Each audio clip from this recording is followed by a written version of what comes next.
coordination within the Gaza Strip. About 200 demonstrators protesting Israel's actions in Gaza were arrested during a sit-in outside the New York Stock Exchange on Monday, according to police. The protesters chanted, "Let Gaza live," and up with liberation, down with occupation, outside the Stock Exchange's iconic building in Lower Manhattan. The sheriff's office in Rutherford County, North Carolina, announced the arrest of a man charged with allegedly threatening to harm Federal Emergency Management Agency workers in the region. William Parsons, 44, of Bostic, North Carolina, was charged with going armed to the terror of the public. A New Jersey Transit commuter train struck a large tree limb on the tracks Monday, killing the train operator and injuring nearly 24 people. The crash occurred shortly after 6 a.m.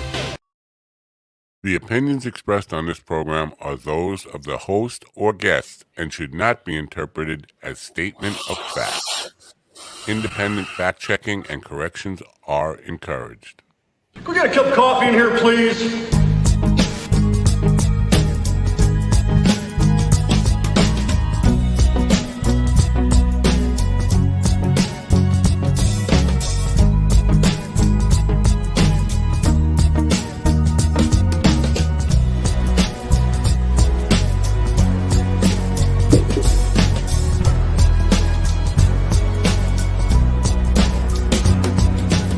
Damn good coffee.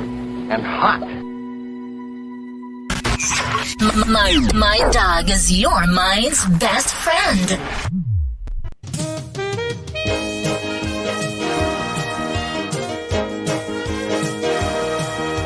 My dog is your mind's best friend. Wake up, America. You've got a dog that needs walking. That's right, sunshine. Just put on a big pot of strong coffee and get ready to type your little hate mail with your opinions about kumbaya and flat earth insanity. Stand-up comedy? You want stand-up comedy? Well, we've got sit-down comedy. I got no comedy. Coffee with a dog. You come from the wrong place. If you are looking for comedy, you will not find it here. All we got is grumpy, curmudgeonly, angry, depressing, stressful morning crap. And me. And them. I want to say good morning, but I prefer to say bad morning. Of course, unless you're Ron King, then I say happy birthday to you. Blah, blah, blah, blah.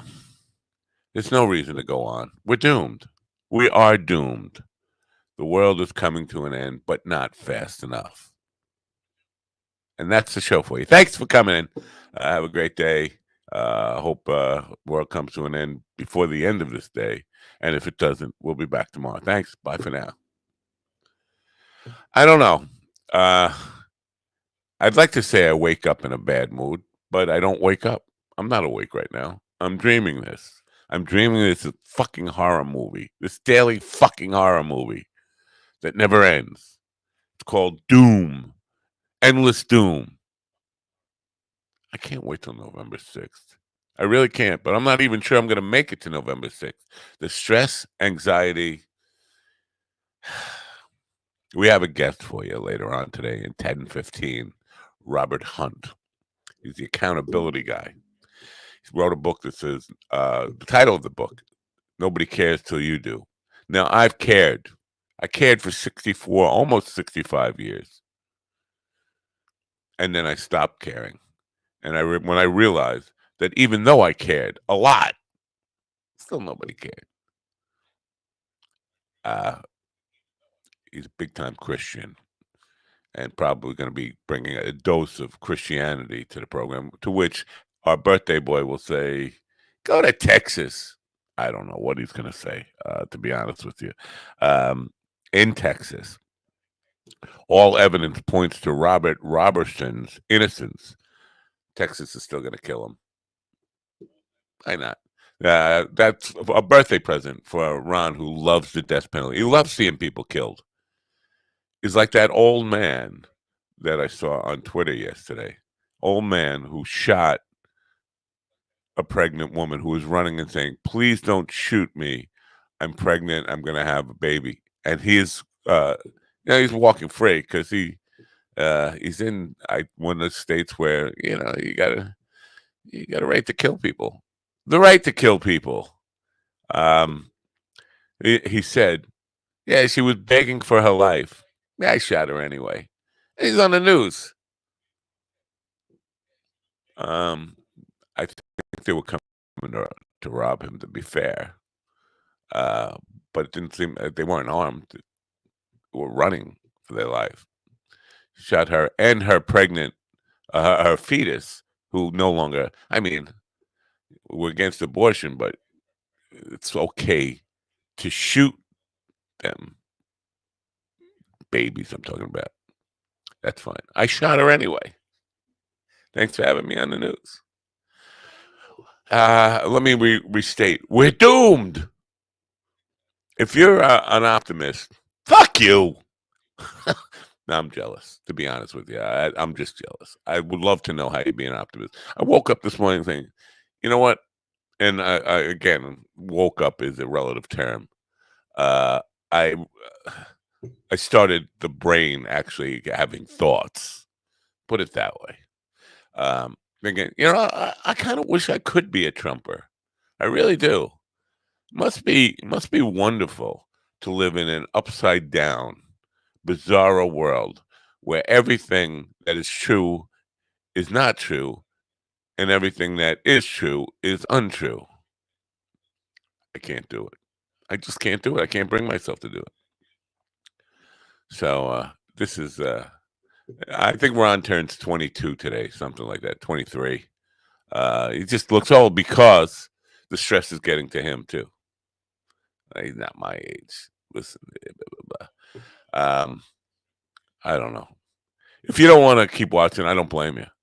But I'm going to play a clip from Clip Anything. Now, the bad news with YouTube, that rollout of the shorts thing, gave me some, well, we're not quite ready yet. So here I am waiting for longer shorts, and they told me, yeah, you can upload your shorts, but they're not going to be shorts until we're ready. Which doesn't help me at all. It just doesn't help me. But Clip Anything from Opus Clips is our sponsor today. You should get on there. Use the link. I'll put the link in the little the scrolling thing.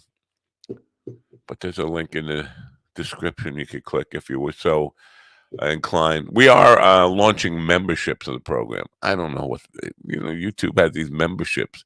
You get a little badge or something for giving us money. I feel kind of like a grifter, like a Donald Trump day. Yeah, just we'll give you a picture of me. Not even a picture of me, which is what would you do with a picture of me?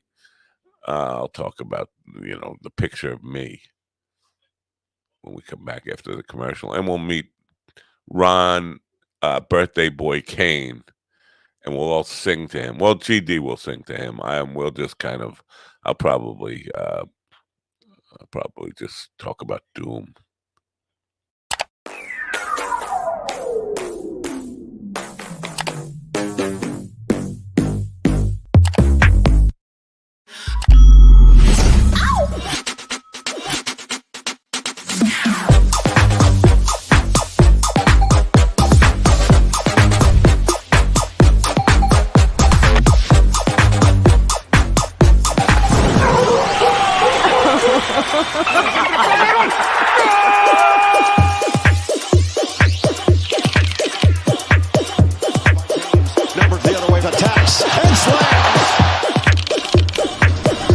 Dreams do come true. I am showering on Netflix.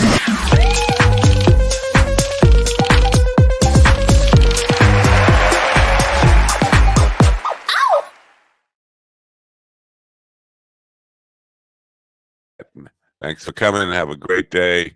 We'll see you next Thursday. Ladies and gentlemen, in the room with me right now are Stephen the sitcom Ortiz, Mr. Happy-Go-Lucky Optimist Jago. The birthday boy, Ron Kane, who turns 24 today, 25, 26, Yeah, 40. third anniversary of it. Yes. And and my former best friend for 98 years, Mr. AJ Benz. Good morning, AJ. Did you not introduce the sitcom? I did. I started with him. Well, no wonder I missed it. I was looking at Ron, waiting for you to introduce Ron. I missed the whole Steven thing. You want to sing happy birthday to Ron? It's on you. Come on. Before the cup or after the cup? However you want to. Creative, funny guy. After the cup, because I'm not wearing a cup. That could be dangerous. I know. Good morning, America. MindDogTV.com. With your shit. That's right. With your shit. With your cold weather. Yes, that's why I'm wearing give me a second. Just 5 give me a layers second. of clothes. I can't see. I need a light. My cold weather was so cold that I put on a lumberjack shirt and a cowboy jacket. Okay, I got it. GD Fenderson here with your cold weather tip of the day. Please do not ignore your first frost warnings. When you receive a frost warning, you can save time in the morning by bringing your windshields in at night. You're welcome. MindDogTV.com. I'm more concerned with the tip. I don't bring your tip near me. I don't want to see your tip. Now, the tip free zone. So I guess we can sing happy birthday to Ron. So let me get some breasts for you. Well, let me give you a note. Happy birthday to you. Wow, Marilyn. Happy birthday to you. Wow. Happy birthday, Mr. Kane. Happy birthday to you. Wow. Marilyn, That was a trans present. That was me. Now, there is somebody who was suggested to me by Facebook, but Ron Crano. What? It looks like Ron with a mustache, big like the handlebar mustache. Seriously, what the fuck is this? I mean, that's not even good identity theft. Ron Crano. Anyway. Good morning, Ron. How are you? And what's the real number? Give us the real number. How old are you? I am 50 today. Damn! 50? I mean, that's not bad. Are you freaking out? Are you freaking out? Are you seeing ghosts? You are right now. You're seeing 3 ghosts, but I mean, oh, there's only 2 ghosts and a baby in the room with him. No, I mean time moves forward, and time is based on perception anyway. So am I actually 50, or am I mean, how do you measure time? Are you measuring it? You measure time by how close your sack is to the toilet water. No, that's not a good measure, because I was born with massive balls and they've been hitting the water since I was 11. Second of all, Ron, the fact that you just said that time is a construct and how old are you really just shows us how old you really are. You're trying to make time make sense. It's okay, buddy. Your AARP card is on the way. It's okay. See, the fact that you make no sense when you talk just shows how young you truly are. It's just, that's true. Yeah, I just don't even. I don't know. I don't care. I don't get excited when it's a milestone. Who gives? I'm still standing upright, and lucky? I think wow, you're kind of short. That's wow. I think I just don't care anymore about birthdays ever since my mom got sick. So celebrations and stuff like that. It's now, I stopped caring about birthdays when I'm just curious. How many of your birthdays did your dad miss? All of them. All of them. Okay. Yeah, because he died before I was born. I know that. I was just thinking if you. Happy birthday. Here's some shitty memories. I thought the question was how many of his birthdays, his actual birthdays, did he miss? Which would be, and all of them would mean he would never born. How would you be here? Doesn't make sense. Magical thinking. Here is some magic for you. I'll make my dick disappear in that ass. You thought the Scranton stick was big? Wait till you taste this salty Chicago beef. Do it. So yesterday on Facebook, I got a friend request from somebody named Bertha Kelly. You know, who's named Bertha anymore? Like, that was my grandmother's name. That's how old. Bertha Butt Boogie. Is that the Bertha from the song? Bertha Butt Boogie? I have no idea. I never even heard that song. It was Crack the Sky. Was that what it was? No, I think it was Jimmy Castor Bunch. So immediately she messages me, DMs me. Now, not to say hello. She starts off with, "Laugh out loud. Your profile picture is very cool. You should remove those 2 wrinkles in your forehead." And then she's trying to say you Botox. Now she's trying to say you Botox. Well, I said that would be false advertising. The wrinkles are part of me. She said, "Is this generated by AI?" No, I'm me. And she said, "How is this made?" I said, "I was born." Oh, you mean that because the drawing thing, whatever. She said, "I mean the avatar, that painting, is that the one on your homepage? Is that you?" I was like, yeah. She said, "Well, I also like drawing and painting. You like to draw some sketches. I used to think I would be an artist. What about you? What do you do for hobbies?" I said, "I wouldn't call it a hobby. What I do is basically try to get through this rotten thing called life. I'm 65 years old. My hobby is trying not to drop dead." But I think I'm giving up that hobby. I think I would like to drop. I would love to drop dead. Not like to. I live every day with the hope that I won't wake up tomorrow. Now, is that dropping dead if you just don't wake up? Isn't it just not waking up? Because I think dropping dead is like you're walking along. I think you have to be walking. Yeah, right. You're right. Or I'll never drop dead. I'll never drop dead. That if you have to be walking to drop dead, hell yeah, I'm gonna live forever. I love how you open this show every day, and you're like, I wish I wouldn't have woke up today. Or it's like, today is the day I finally put that gun in my mouth. I don't have a gun. I would. And then, no, I wouldn't. I'm just. I'm scared of pain. I don't want pain. And then one every 10 days he wakes up happy. In order for Matt to kill himself, he says, "I think today's the day I'll go feed the chickens." Oh, the chickens took a cat's eye out. What? Damn. Oh my god. Is the cat okay? It's like it's my wife is giving the cat antibiotics. Like, what the fuck is that gonna do? He got his eye hanging out.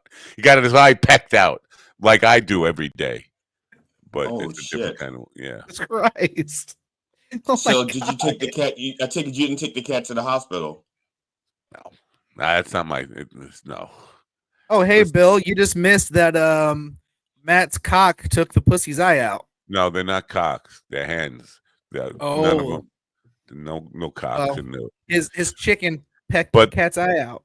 The chickens have absolutely no remorse. They're just still.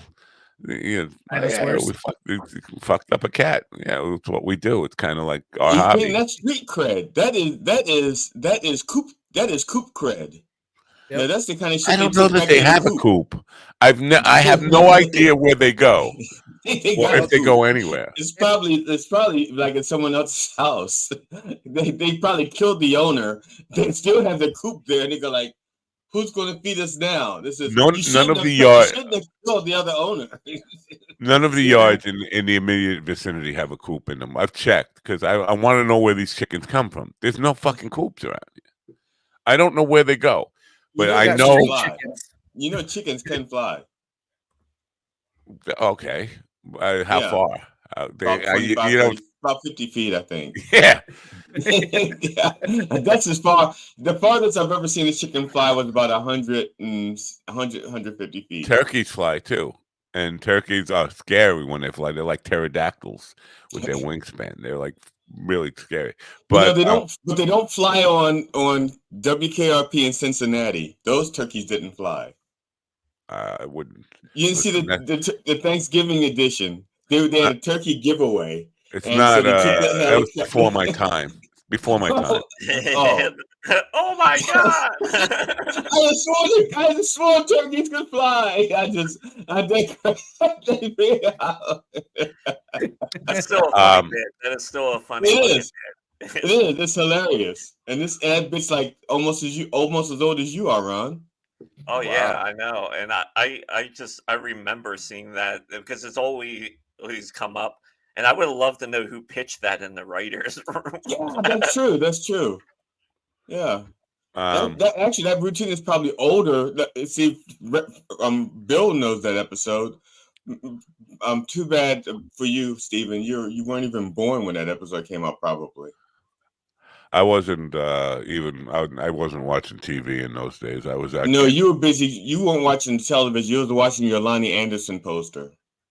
No, wishing you were Burt Reynolds. Wishing you were Burt Reynolds with that mustache. That's why you grew that mustache. I've never even found Lonnie Anderson attractive at all. I don't get the. You know what? I've never been like a tit guy, like a guy who just like is fascinated with huge titties. I like Bailey. I like Bailey myself, but Bailey. That's just me. That was the character Bailey, as opposed to Lonnie Anderson's character. Oh. WKRP Cincinnati. I mean, between the two, I was a Bailey guy. Yeah, Jesus, I can't imagine why anybody would want to watch that on. Yeah, those. How big are we talking, though? Hard to tell because she used compression. Yeah. So she's like squished and out and stuff.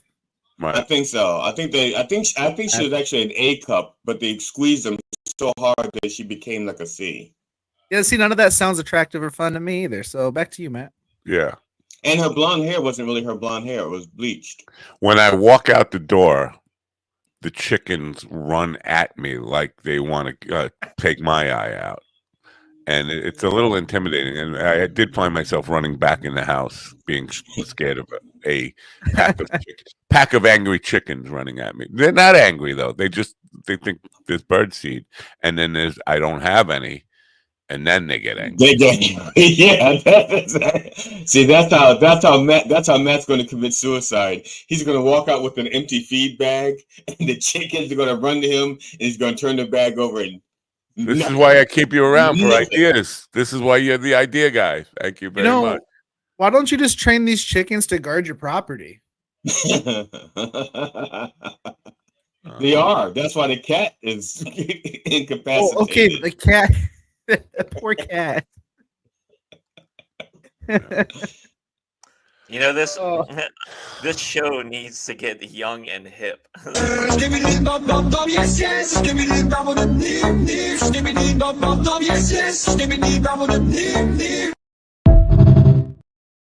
see what South Park started with Mr. Pooh? Before Mr. Pooh, no one was thinking of shit. Mr. Hanky, the Christmas Pooh. Nobody was thinking about shit talking out of a toilet. Now, Mr. Hanky, the Christmas Pooh, and then you get this shit. There's a direct line from Mr. Hanky to whatever the fuck that was. Mr. Hanky. Well, we're just full of old television references here. Oh, no, that's current. That's because Mr. Hanky's real. He's still alive. Mr. Hanky's not current. That was created like 25 years ago. But he's still alive. He's not dead. Way before that. He's not dead. I mean, that person who did that TikTok video, though, they invested. I'm hoping against hope that they invested some money in that and bought a new toilet. That wasn't like a used toilet. That wasn't a used toilet. Play it again, Ron. I want to see if there was water in there. There's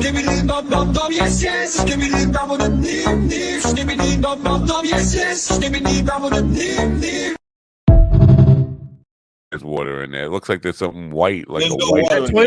That toilet didn't even have a hole in the bottom. Yeah, that toilet's AI. I don't think it's AI. Well, it's computer generated. Then it's not a real toilet. All right, Barbara Eden is a fox. Who is that? To this day, I don't know. To this day, she's like 94. Okay, let me look her up real quick. Yeah, Barbara Eden. I Dream of Jeannie. Now,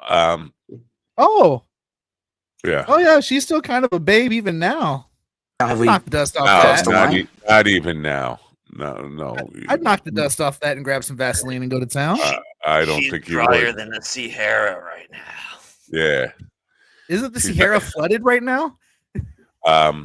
So Peter Bales. You're thinking of the drink Sierra Mist. That's still wet, but the desert. The Sierra Mist died. It is now like starry. Sierra Mist is gone. It's true. In all honesty, Barbara Eden was still hot into like her 50s. Like she was still a pretty smoking fox, even in her. I mean, 50s. at 93, she still doesn't look like terrible for at age. I'm not saying I'd smack that. I'm just saying it's just. Yeah. I'm looking at pictures of her right now. Is she 93? Yeah. Oh yeah. Wow. Yes. August 23rd, 1931. Oh, she's that's a week before my birthday and a day before my mom's birthday. My mom was born August 24th, 1929. So see. No, today at 93, she doesn't look very good. At 91, though, she was still looking pretty good and walking around on her own. So what happened in those 2 years? Those are some rough 2 years. No, you're looking at misstated pictures or something. Believe me, I would love to be supportive of Barbara Eden as an old lady, but I'm sure she's a lovely person. Well, she's no Betty White. We'll throw that out there. But she's no Jimmy Carter. I'll tell you that. But you know my friend Jackie Martling. You've met my friend Jackie Martling, haven't you? Who's that? Wait a minute. That name sounds familiar. Is that John F. Kennedy's widow? Yeah, that's who it is. Okay. So his best friend, or one of his best friends, Peter Bales, the guy who opens for him every show he does now. Peter Bales was performing, and Barbara Eden was in the audience in the front row, and she liked the show. Now she's in her 50s at this point, maybe 60s. This was a while ago. Yeah. That's not her now, not recent. That's when she was 70, not 93. Whoever is telling you that. Somebody 93. sounds like they've been. I wouldn't have known how old she is. You're like keeping tabs on her. It's like you're like the reason I'm telling you the story why I know. Because she saw Peter Bales' show. This is like 40 years ago now, maybe 30 years ago. She saw Peter Bales' show, and she came up to him and said how much she enjoyed his show. His comedy was really good, and he invited her up to his room. They had a couple of cocktails, and ended up going to bed. And in the morning, Peter said, "Wow, that was good." I mean, because she was like. The gold medal. I was surprised that he's black. You've met him? I'm sorry. Deleting. Trying to tell a story here, and these fucking assholes are just fucking with me. Assholes? Oh, you meant him and Trump. I thought you were including all of us. No, I was talking about you. Oh, because I was letting you finish the story that I've heard 6 times before. I'm trying. No, I've never told this story before. Oh, bullshit. Jackie told the story. I never told it too. You no, told it 3 times. Did. I never did. Go play the. I'm not going to this time either, obviously, because assholes just keep fucking interrupting me.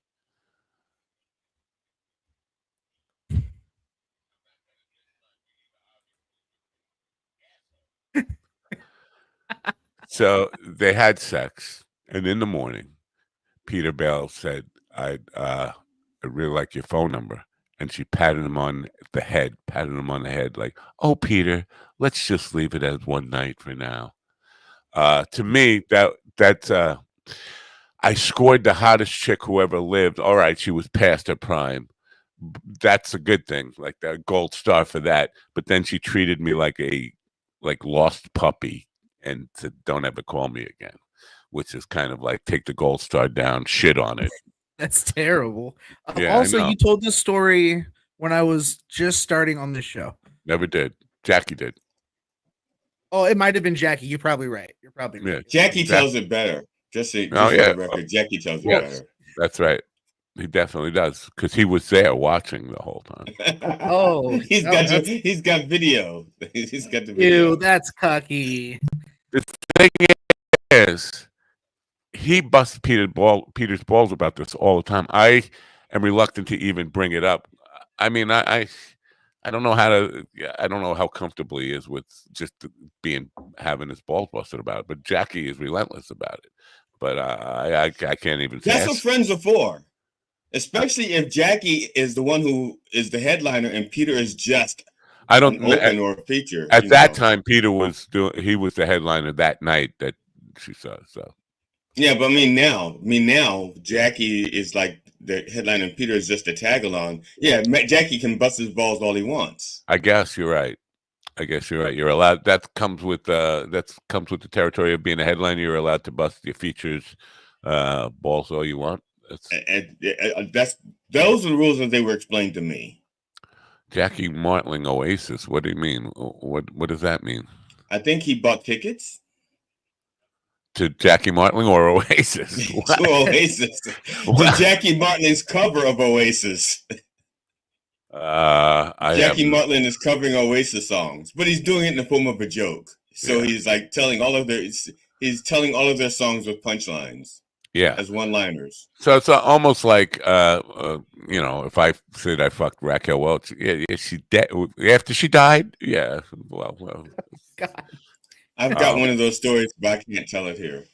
You fucked a dead woman? No, not quite. It's not quite. The fact that you even quite kind of it's still too close. She was close. It was a car accident. She was dying at the time. Yeah, she was dying. It was no, actually, I didn't. I could have had sex with her the day before she died, but I didn't know she was dying.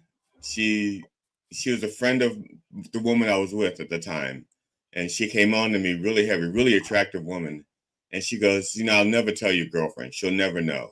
But I just don't trust that because I don't believe that there's no way that she's back. They're best friends. She was going to see her like 2 days later. And I said, no. And I turned it down. And she died the next day in a car accident. So had I tapped it, she wouldn't have had a chance to tell my girl. It's still warm. When you ran her over, was there a police report? I was just curious. Well, they weren't a police officer yet. They were actually just high school kids who carried safety badges. So, oh my God.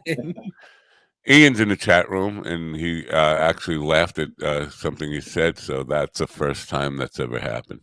Not that I'm keeping track, but that's the third time that Ian is LOL me. Oh. Not that I'm keeping track. Now, Ian sent me a DM yesterday of a movie that claims that AI is killing the internet because we are being inundated with so much fake crap that sooner or later human crap won't be worth anything. Now, we just watched human crap and it wasn't worth anything. Well, I mean, when has human crap ever been worth anything anyway? The internet has always been filled with nonsense and stupid, worthless bullshit. I'm on the bet Jimmy Carter's what's the difference if it's real? Probably draw money on the internet. Ex-president Jimmy Carter's last poop would probably draw money on the internet. If his grandson scooped up Jimmy Carter's last poop, probably from his diaper, and put it on OnlyFans, he'd probably get like a good $100,000. I feel like you're I don't know, almost like one of these Christians looking for rapture or like a reason to claim the rapture.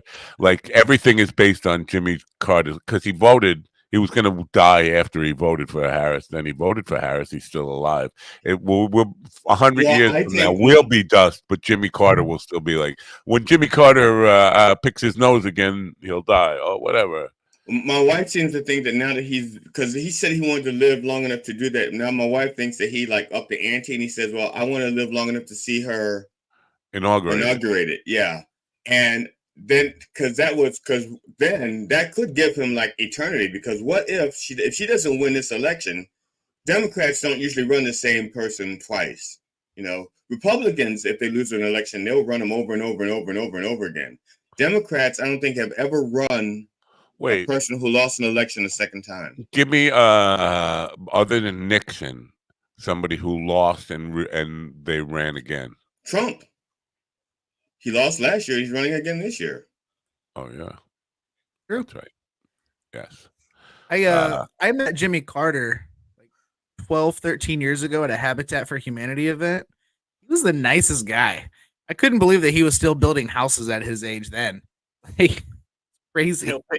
He'll pick his nose right. Wait, we have breaking news, ladies and gentlemen. Abraham Lincoln was shot. He's gonna pick his nose. Did Alan just tell you that? Wipe it on a table, and it's gonna form another Jimmy Carter, and he will leave his body and make another Jimmy Carter. I thought he just molted the wrinkly skin into a fresh new skin. Now, Stephen, when you were working at Habitat for Humanity, were you putting in ramps? Is that your specialty, or were you building stairs? Did they have you building stairs that you'll never use? No, so I worked at Sprint at the time, and we worked with Notre Dame, and they were sponsoring the Habitat for Humanity event. So there was Jimmy Carter was there, Garth Brooks was there hiding bodies, and somebody else was there. I only met Jimmy Carter though because I was sitting at a table passing out drinks and snacks to the volunteers, and he had come up to get water, and we talked for like 2 minutes. But I was just like, oh my God, it's fucking met Jimmy Carter. That's so cool. Then he had his way with me in the boys' bathroom. While Rosalind watched. Yep. He had me in the bathroom.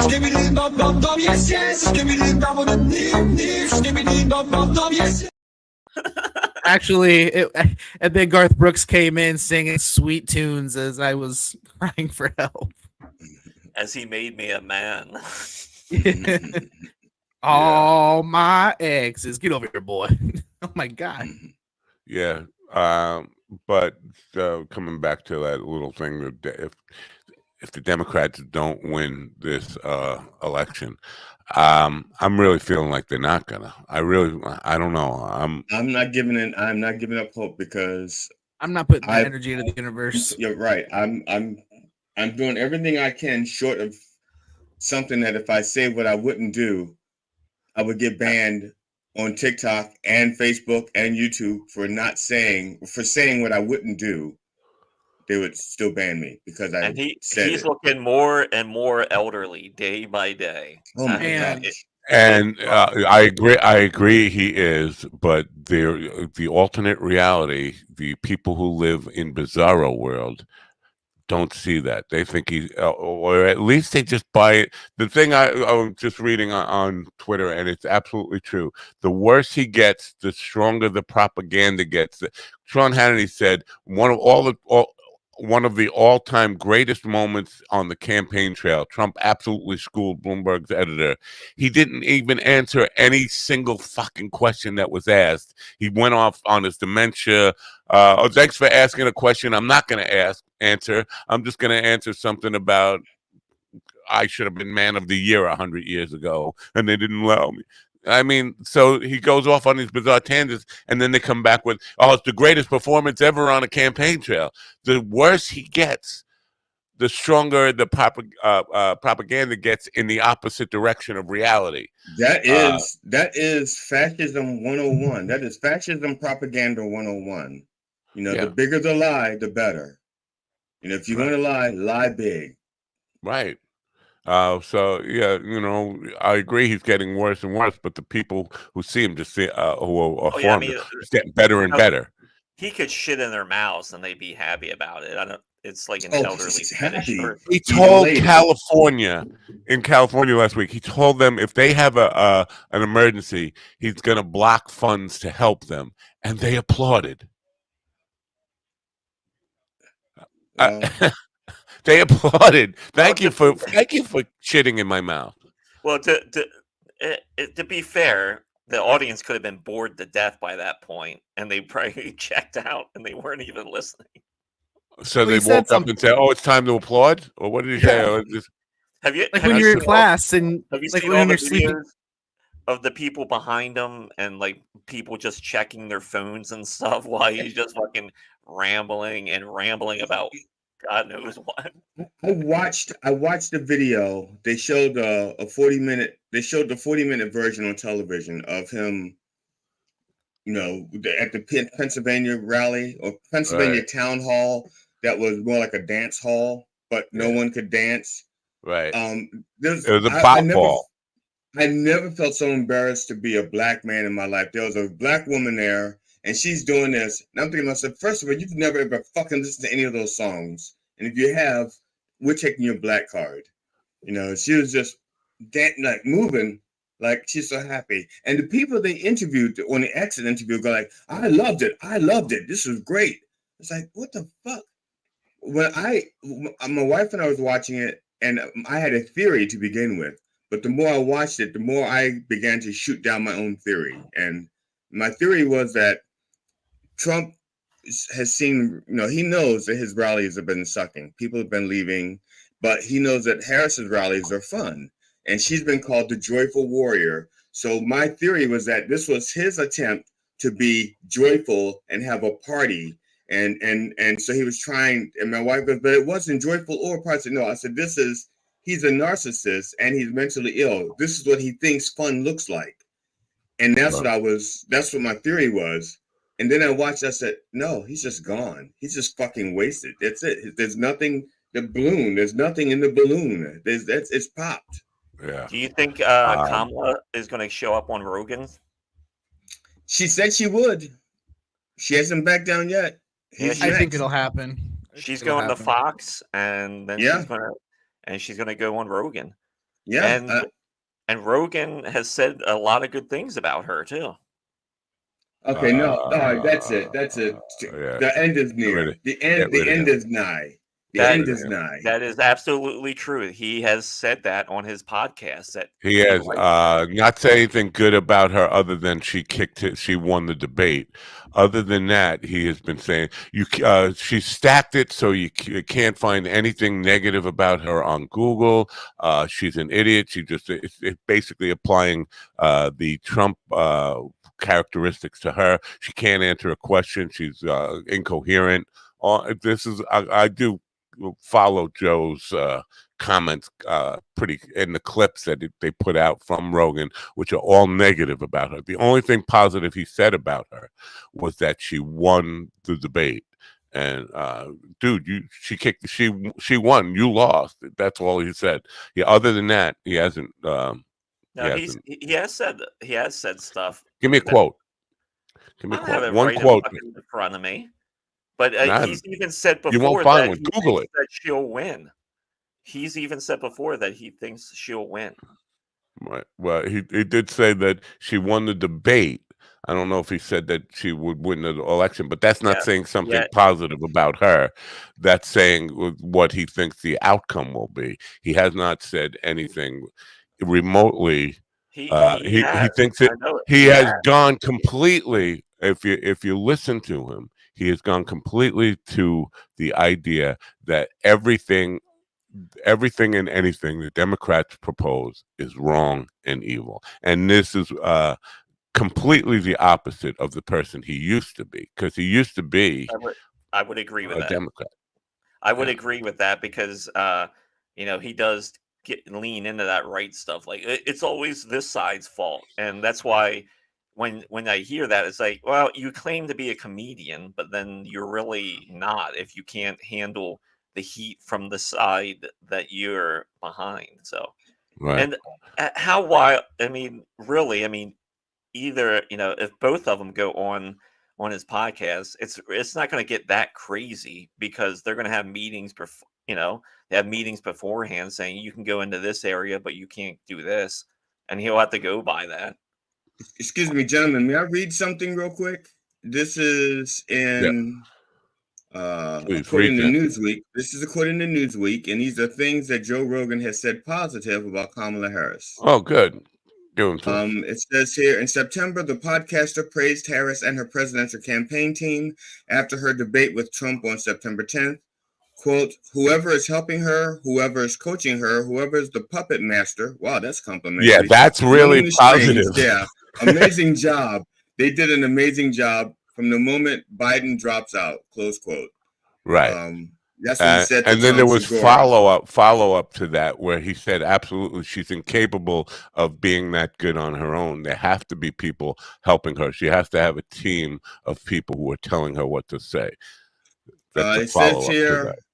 Rogan said that, quote, I don't think it turns around if Kamala Harris gets into office, Rogan told former Navy SEAL and CIA contractor Sean Ryan, quote, I think they clamp down more. I think the same stuff they were trying to do with Twitter, they'll try to do with something else with other things. Okay, that's complimentary. It is? No, no. I'm like, these are the good things he said about her, according to this headline that you read. Yeah. And it says he has not endorsed her. For the record, this isn't an endorsement. Okay. Rogan has not endorsed Harris. In August, he praised independent presidential candidate Robert F. Kennedy Jr., saying, quote, he's the only one that makes sense to me. Wow. He doesn't attack people. He attacks actions and ideas.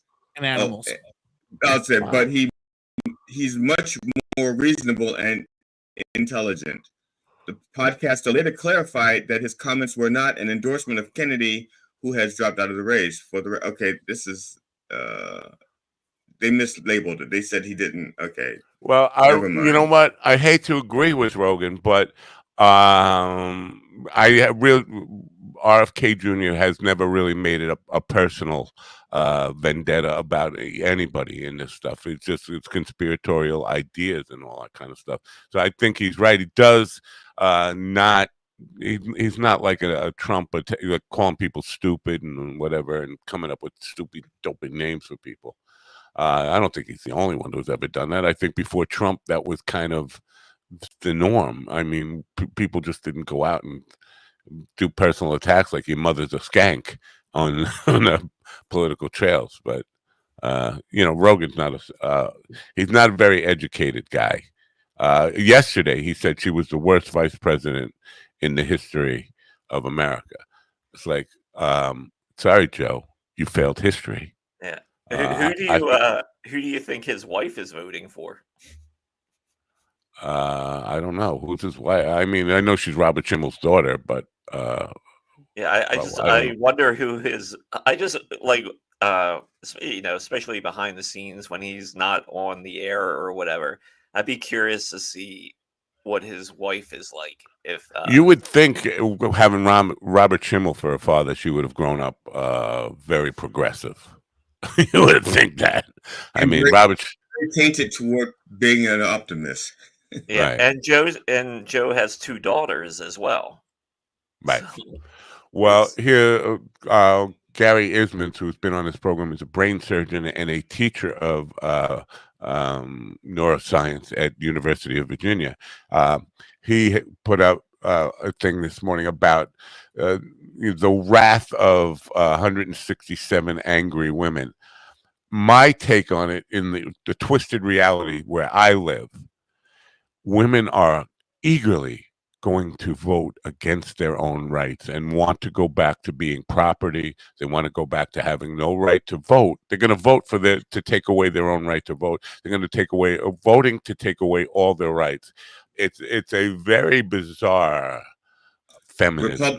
Those are usually Christian conservative women who will vote like that because they believe in what Paul, not what Jesus taught, but what Paul taught in the New Testament, and that women should be basically obedient to their masters, just as the church is obedient to God, or something like that. Right. I mean, so many things have changed. Like I never mansplain to my wife anymore. I only gaslight her. So many things have changed. It's a funny thing. It's my wife, and I can only say this because she's not in the house right now. She mansplains more than I do, but when she does it, it's justifying, and when I do it, it's mansplaining. Yeah. Even if I'm answering a question that she asked me, and she knows how I am. She knows I can't just give a succinct answer. I have to go to the history of the question and how, I have to go back like that. She goes, I don't need your mansplaining. I said, you asked me a question. Welcome back to another episode of Men Can't Win. Hell has no fury like 167 million pissed off women heading to the polls. All the women I talk to, unfortunately, are pissed off at Harris. How dare she? Yeah, I don't think you're not talking to young women then, like in their early to mid 20s. A lot of those women are very angry at Not here on Long Island. Not here in Trump country. They are not. They are. Well, first of all, they don't pay attention to reality. They pay attention to what Sean Hannity and Laura Ingraham tell them. Sometimes that other dude, that Jesse Waters, who it's just so weird that he can acclaim stake to masculinity with his little lispy, twinkish little fucking physique. But they believe in the Church of Fox News. They definitely do. But because my gig Saturday night, I had the opportunity to do crowd work. And I was talking to people about stuff like this. And there was a young couple who was basically together for 1 year. And the woman was so adamant that the Democrats are just evil, and Kamala Harris is just like the worst person ever nominated or to run for presidency. For president, it's just like bizarre. Like, what are you listening to? That, and how do you even if somebody tells you it's night and you go out and see the sun is shining bright, how do you still maintain this? Well, it's night because Fox News says it's night. Well, there was go ahead, Ron. I was gonna say last night Lewis Black was on the Daily Show, and his segment was about undecided voters and in this current election, and it's such a funny piece to watch because people are morons. That's all you really learn is like people are fucking idiots. Now, are they still calling that segment "Black and Back"? I mean, "Black Back and Black." No, not anymore. Like okay. Like last night, this was just dedicated to undecided voters, and yeah. I was just curious because he was saying that he doesn't write the materials for the Daily Show, but they know his voice so well that the writer could write for him, and it sounds like he wrote it. Wow. I was just curious. I've never heard of that from a comedian before, giving up that much control over the words that come out of their mouth. That's unusual. Well, I think this is his last year doing comedy. I think he's retiring. I thought he retired 5 years ago, to be honest with you. No, he just stopped writing his own material 5 years ago. He's going to stop performing. Yeah, he still performs. He just doesn't do it a lot. He's like out there and shit. I did not say everyone in New York hated Trump. I did not say that. No, he said Long Island. No, the Long Island loves Trump. Oh no, that's right. Yeah, that's right. This is Mike Shavola country. Mike is not in the minority here at all. These people on Long Island, they have Trump parades. They have Trump boat parades. They go out on the street and just to watch cars drive by because they have Trump painted on the cars. They paint their houses Trump.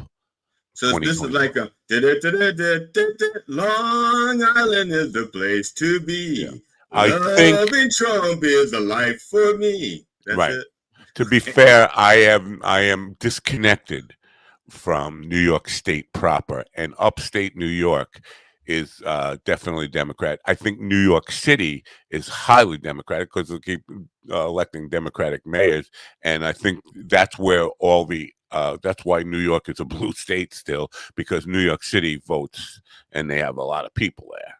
But my reality, where I am, and I am not like anywhere near New York City. I'm 90 miles away.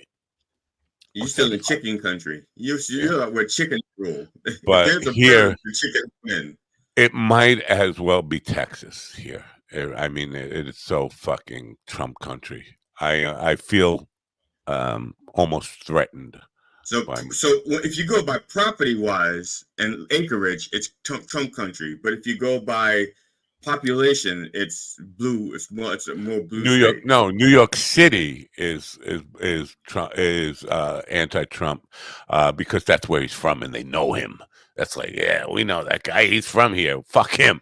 But no, property and population wise, other than New York City. You cannot. But most people in New York, I'm just saying, when they voted for the Democrat. They voted for Biden. They didn't vote for Trump.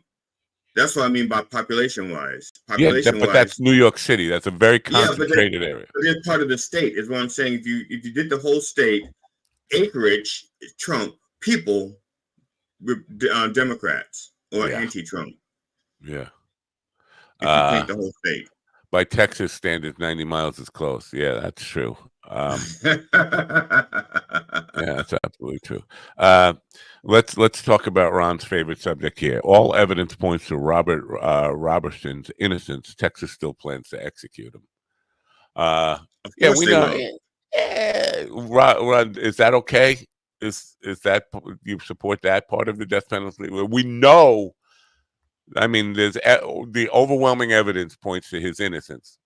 But we don't get a chance to kill somebody every day. I'm assuming he's exhausted all of his appeals because I haven't seen that story yet. I don't know. I'll read. Had they gone to the Supreme Court and they went, fuck him? No, I think this sounds like just like that fucking case in Missouri that just happened like 2 weeks ago where they executed that guy, and the fucking family of the victim was even saying, don't do it. We don't want this done.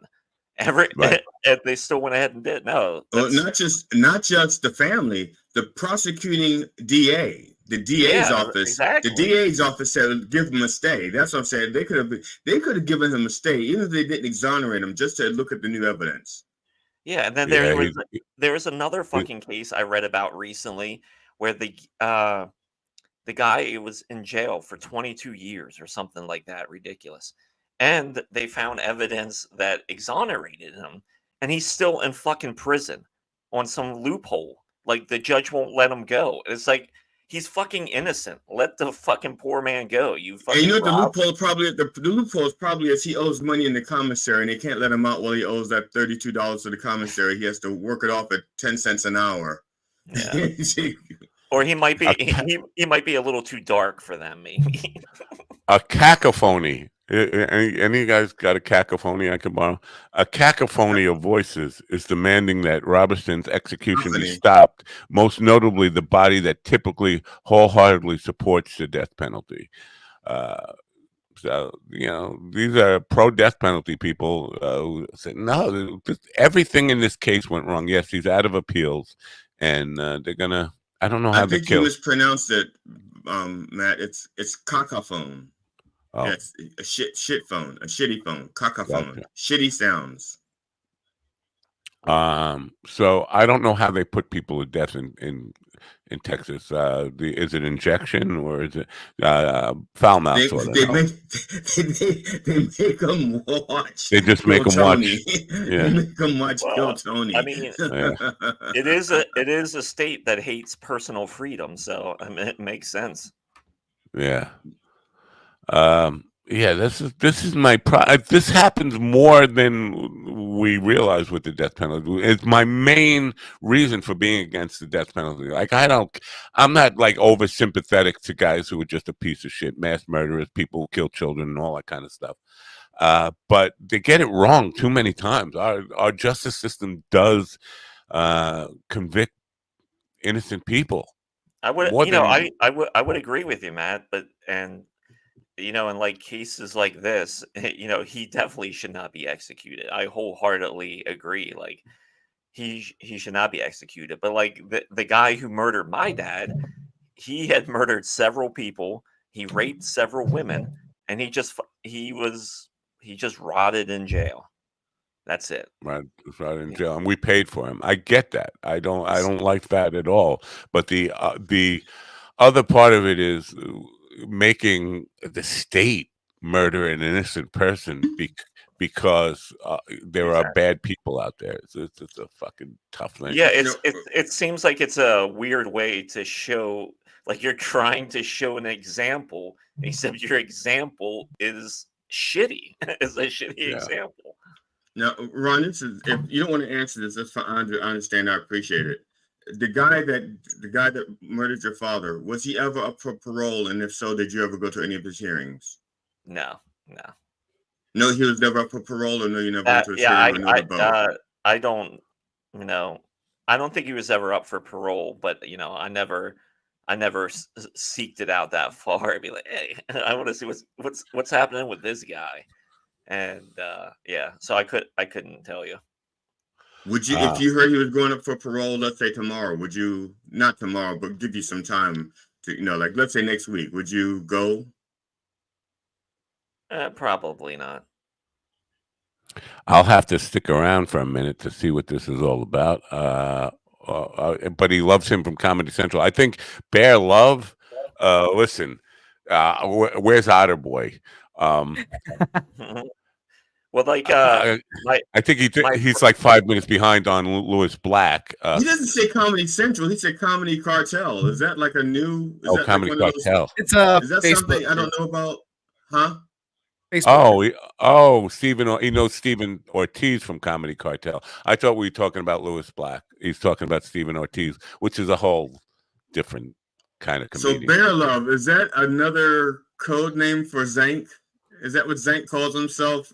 No, that's not Zank. That's not Zank. So a friend of Steve. Let's wait a minute here. Okay. We've just kind of uncovered like I'm calling you something projection on Stephen's part. Bear Love is Stephen's friend, who comes with this all bears and otters stuff more than anybody. It's Stephen. I think he's projecting. We have just found out Stephen's real king. Thank you, Bear Love, for bringing Stephen out of the closet, wheeling him out of the closet, I should say, and illuminating his true self. And Bear, what are you sticking around? I'm just saying, what kind of stick? We need to know. We need to know. Yeah. Brian in the chat. Okay. I don't know. I think that might be his real name. I'm just curious. Stephen, do you have any friends that are literate? Because I'm not sure. No. See, because Bear, that's his name because he's saying hi to Brian. So Bear Love is a comic I met 3 weeks ago. When did I go to Crooked Lake? It was like what, last week or 2 weeks ago? We're supposed to know that? We're supposed to know when you went to Crooked Lake? Well, I remember when you guys say stuff, Dick. Anyway, it's fine. You guys are old. I don't expect you to remember, but I remember when you said it. Doesn't mean I remember when you went there. You could say it a week after you went or 2 days before you go. The weekend of the Denver trip. I don't remember when that was. It was about a month ago. About a month ago. Did you go to Denver? No. So they canceled on him last minute. Don't you remember the text messages when he was blaming it on comedy or blaming it on everything? And then I told him he has to cross his T's and dot his I's, and then I didn't cross my T's and dot my I on. Yeah, he told me to own up to my responsibilities when I fucked up, and then he went and fucked up for like 2 days in a row. I remember all of those conversations. I do not remember like what day or month or year they occurred. If anybody has any spare Alzheimer's medication, send it to GD. Well, when you've lived, 107 years, I'm sure it starts kind of blending. And praise be to C60, I will live to 107 more. Oh, so I was gonna say last night I went to a open mic last night, which again had some nudity. This is like another comedy show that I've been part of that's had nudity. You mean you whipped your dick out? Or did somebody just fall out of their clothes? No, I went to this a Tuesday mic. It's just a small mic. I was actually surprised there were like humans there, and there was like just a small group of people that were there. But like these two women signed up, and like first timers, and of course they're going to be horrible, and they're like calling out and stuff. And when they finally went up there, they were doing like this. Who fucking knows what performance or art they were fucking trying to do. But like the one woman gets up there and she's like, I identify as they. And she's kind of dressed boyish. Then all of a sudden, like she starts taking her clothes off. Like she starts taking her shirt off. And she introduces you to they. She says, and this is they. Yeah. Then she had a sports bra on, which she lifted up, and she's like doing this. Was it worth the price of admission? Well, it's open mic, so it's free. So. That's what I meant. Was it worth the price of admission? Yeah. Then after they got up, then like it was the mic. It was always teetering on disaster. But then they kind of pushed everything over the edge. Then it just went downhill from there. Bear Love Wants to Come. It's a long way from Denver. It's Pennsylvania, which is a long way from Denver. So anyway, you can get on it. Of course, you just said basically just go and sign up, but you got to get there and get in there. Is this Aaliyah's mic, Ron? Is this Aaliyah's mic? Okay. No, this is that that mic they do at the Zone on Tuesday nights. And like any Tuesday nights, barely anyone shows up anyway. They had nudity at the Zone. Well, I'm not surprised because they had the male dancers, the male strippers that slapped their dicks against the wall, and for like 2 weeks you could still see the dick prints in the paint. Yeah, and I walked past her, and like the owner of the place is like, "Yeah, you can't be up on stage doing that." And I just think to myself, man, you might as well just let it happen because there ain't nothing else going on here tonight. I guess the new management doesn't have the male dancers with the dicks slapping the wall anymore. No, I think they do. They bring in the male strippers from time to time. But they can't show their tits. But the guys, do they still slap their dicks on the wall? Or I'm not saying that you would know, but it's just no idea. The only reason why I know is because if you looked at the paint, you can see dick marks on the paint. They were slapping their dicks against the wall. First of all, that sounds painful. Okay. Why would anybody do that? What is okay? What do you get out of that? Slapping your dick on a wall? You get bragging rights. If you can slap your dick against a wall, that means it's long enough to extend past your thigh. Well, yeah, let me go do it for you right now, man. I'll show you how it's done. Bragging rights. I don't care how it's done. I care what is the benefit to you. What do you get out of it in your life other than a dick that hurts now because you just banged it on a wall? The feeling maybe it's like Darkman. They have no nerve endings. That's why they can do it. Whatever happened to a good old fashioned feeling alive by like sticking your dick in a glory hole or having someone with high heels step on it? Why does it got to be? I would never stick. Listen to Mr. I would never stick my dick in a hole, not knowing what is on the other side. Why? A mouth's a mouth. Could be a guillotine. It could be a what? A guillotine blade. Okay. See, I didn't even think of that. Good call. You're sticking your dick in a hole. You don't know what is on the other side. That is fucking playing with fire, my friend. Listen, actually, it's not playing with fire. It's playing with others on the other side. Yeah, it's playing with a guillotine blade. Well, see, I didn't. Go ahead, Stephen. See, when you were a kid, guillotines were still being used, and I understand that's why they're in the forefront of your mind. The guillotines haven't been used in my lifetime. Oh no, they are still used in your lifetime. Are they? Don't you watch? Do you not watch? Yeah, I don't watch it either. Yeah, Probably not. ISIS videos. They not since high school. Don't you watch crushing videos? Come on. No, they blocked Pornhub in Indiana. I can't watch it. I don't know if they actually don't make. I know they don't make Faces of Death anymore. I think they made like 4 volumes. I don't know if they made it. I still don't know if they still make Faces of Death. But Faces of Death is just live action videos of people dying. Yeah, I mean, dude, that was from like 8 years old until I was in my 20s. Was just ISIS videos, videos from after 9/11, fucking suicide videos, car wrecks. Fucking disgusting. It's horrible. Yeah, I guess they don't need those videos anymore. At least they don't need the production anymore since you have like TikTok and Facebook and. I live in Fort Wayne. I can just go out and see it. It's time to bore the fuck out of everybody with old news. Yay, Alan. Okay. It's actually shouldn't call it news. They should call it olds. Right? Ground fruit. The sheriff's office in Rutherford County, North Carolina, announced the arrest of a man charged with allegedly threatening to harm Federal Emergency Management Agency workers in the region. William Parsons, 44, of Bostic, North Carolina, was charged with going armed to the terror of the public, according to a statement. The Rutherford County Sheriff's Office said deputies responded to reports near Lake Lure and Chimney Rock about a white male with an assault rifle who made comments about possibly harming FEMA workers in the area. Lawrence Keller reporting. About 200 demonstrators protesting Israel's actions in Gaza were arrested during a sit-in outside the New York Stock Exchange on Monday, according to police. The protesters chanted, "Let Gaza live," and up with liberation, down with occupation. Outside the stock exchange's iconic building in Lower Manhattan, we're here to demand that the U.S. government stop sending bombs to Israel and stop benefiting from Israel's genocide against Palestinians in Gaza, said Beth Miller, political director of Jewish Voice for Peace. Liam White reporting. 30 trucks carrying flour and food entered Gaza,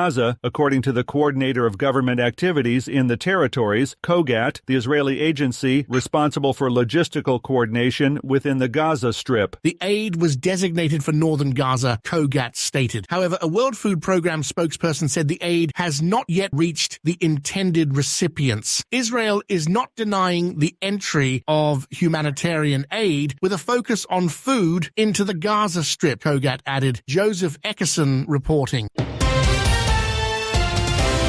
This is the latest news headlines. 7-Eleven will close over 400 underperforming stores in the U.S. and Canada to cut costs and boost earnings by year-end. 7 & I Holdings, the Tokyo-based parent company of 7-Eleven, announced during an earnings call last week that 444 stores will close due to inflation, declining customer traffic, and a drop in cigarette sales. These factors have impacted our sales and gross merchandise profits, said CEO and President Joe DePinto during the call. Jessica Oakley reporting. Enough cancer, folks. Transit commuter train struck a large tree limb on the tracks Monday, killing the train operator and injuring nearly 24 people. The crash occurred shortly after 6 a.m. just north of the Roebling station in Mansfield Township, New Jersey Transit said in a statement. The River Line train had 42 passengers on board, and television footage showed a significant portion of the tree lodged beneath the train. 23 people were treated for minor injuries, according to NJ Transit. Authorities are investigating how the tree ended up on the tracks. Kevin Sanders reporting. A Texas man shot and injured 2 deputies during a traffic stop before they returned fire, killing him, according to authorities. A Callaway County deputy initiated the stop around 3:35 a.m. on Interstate 70, the county sheriff's office said in a release. The second deputy arrived shortly after deputies discovered the driver, a 37-year-old Texas man, had multiple felony warrants for alleged drug trafficking and assaulting a law enforcement officer, Kyle Norris reporting.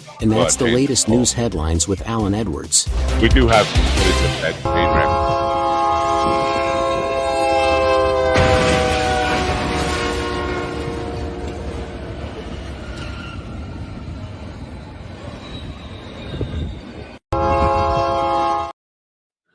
So how come that truck didn't stop that train, but a tree derailed the train? That's a good question. I don't have the answer. Well, the truck probably had a higher center of gravity. The tree was low enough that the train hits it, instead of the cow catcher moving it out of the way, the wheels hit it and it rolled up and it slid and skid out of it and then did this thing. Sounds like they should train harder. Yeah. I'm going to sleep. All right. Closing. Wait a minute. Now, see, Bear. Where's Bear Love? He did this. Where is it? Here you go. Right there. Bear, see that, Bear? You fucking asked for that. Okay, you deserve it. You did ask for it. You deserve that. All right. They're closing 440 7-Elevens in America, which you won't notice because there are 440 within walking distance of my house. That's how many 7-Elevens there. There are going to be 440 buildings, I guess, that can be converted into recording studios. That's what happens here when 7-Elevens go out of business. Well, like in our area, like 7-Elevens and things, like those stores are just like bad because of like Sheetz and Wawa, everything has to be like bigger, and you got to go in there so you can get your maid to order food besides just like the hot dogs that have been in the roller for 2 days and shit like that. And gas. Yeah, so they like to, so like in PA, they like to get the gas and the food and the clothing all in the one place. Yeah, because 7-Eleven is Southland, whoever owns the 7-Eleven, is blaming it on cigarette sales. Yeah, because now, like, when you go to one of those stores, it needs to be like a sexual conquest anytime you go in there. Like, I got the gas. Guess what? I'm going to go a little further. I'm going to go in and get some made-to-order food. Well, so I think, 7-Eleven, with their prices, they fuck people so bad they usually do need a cigarette afterwards. I guess that's why their cigarette sales are down. 7-Eleven can't fuck people because now everybody's got the same prices. Man, you are Mr. F-bomb today, aren't you? You just like how sexy is it when you go into one of those places and you see somebody touching your meat and slathering the bread and just rubbing the pickles? They're not wearing gloves? I hope not. Raw dog that bitch. Yeah, we want the extra flavor, you know? Yeah. You know what drives me crazy, and this is because I just anything after 1990. This is the part of the show where Matt regrets waking up this morning. No, I regret waking up ever in my life. I regret being born. This is why our guest today has got his hands full with curmudgeonly me, who we'll talk about when he gets in a minute. But in the 7-Elevens or the gas stations, I feel like it's really inconsiderate to be filling out your lottery ticket at the counter while people are online waiting behind you, and you're taking 15 minutes to get your gambling fix on. Can't you just do that at home? Yeah, fuck those people. I mean, listen, I'm not. Vice is a vice, and people have their vices, and I'm not frowning on the gambling vice. It's just like you can take care of your ticket and get your numbers straight before you come there. Make it easy so that you're not. Matt, you don't understand how gambling works. This is how lottery works. I don't understand how gambling works. No. So we need to you understand. Yeah, because you came from the old school gambling, okay? Right. I'm talking about new gambling, modern day gambling. Modern day gambling, you don't just pick numbers. You have to be inspired to pick a number, and you get the inspiration from being in proximity of the lottery machine. You get the inspiration from the guy behind you with the gun and ready to shoot you in the back for taking too long. You get the inspiration from your muse, and the muses live inside of the lottery machine, so you have to be in proximity of the lottery machine so that you can get the muse, get the information, and write the ticket. That's why they wait till they get there. The closer they get to the muse, the more accurate the numbers are. That's why you have all the lottery winners. That's why you have all those winners. See, this is why I hate being alive. It's because you're alive. Robert, now you sound like all of my ex-wives. I know. I am all of your ex-wives. This is what they've done with me. They've created a Frankenstein's G.D. Fenderson's monster or something. Accountability. Robert J. Hunt has written a book called "Nobody Cares Until You Do." I cared far too much for 64 years of my life. I'm not 64 anymore. I'm older than that.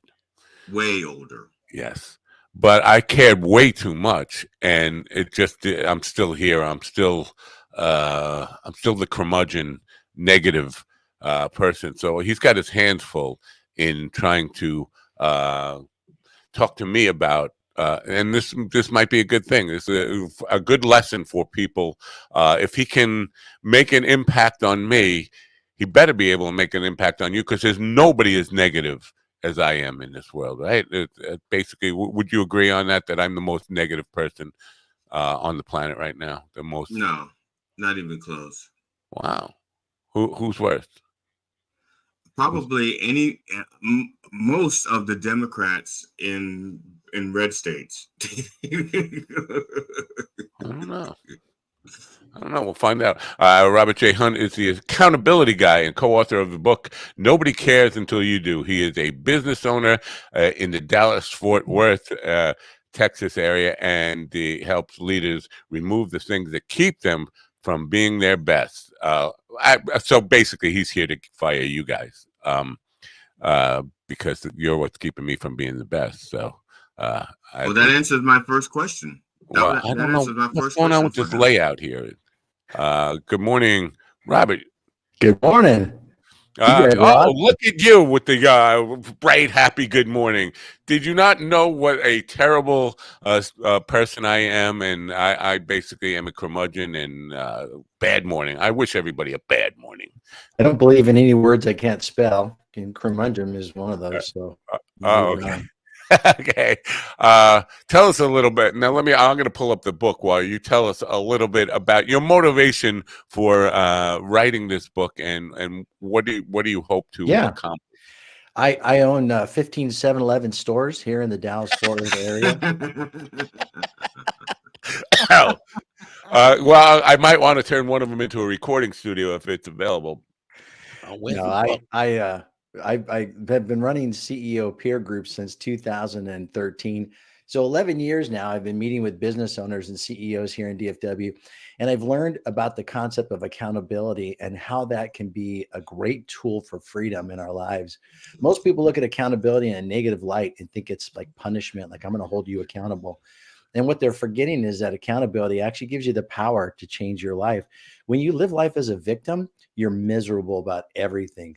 Maybe even use the word curmudgeonly. I don't know. But a lot of times we are easy to roll into the victim mode. We're not even aware of it. And I watched this with the clients that I worked with over the years. And those who truly were accountable had more success, had a better life, enjoyed themselves. And the ones who didn't, they blamed and made excuses and said they can't do anything about it or just waited and hoped to get better, and it never did. So I saw the comparison between the two, and I thought I need to teach this to the world in a very easy to understand fashion. And so that's why we wrote the book. Okay, good. Now, easy to understand is definitely something I look forward to because I struggle with difficult concepts. I share this with you. Not a victim in any way, and I'm not saying that to be defensive. I definitely take responsibility for all my shortcomings, everything that goes wrong and everything that goes right. I am very quick to take credit when something goes right.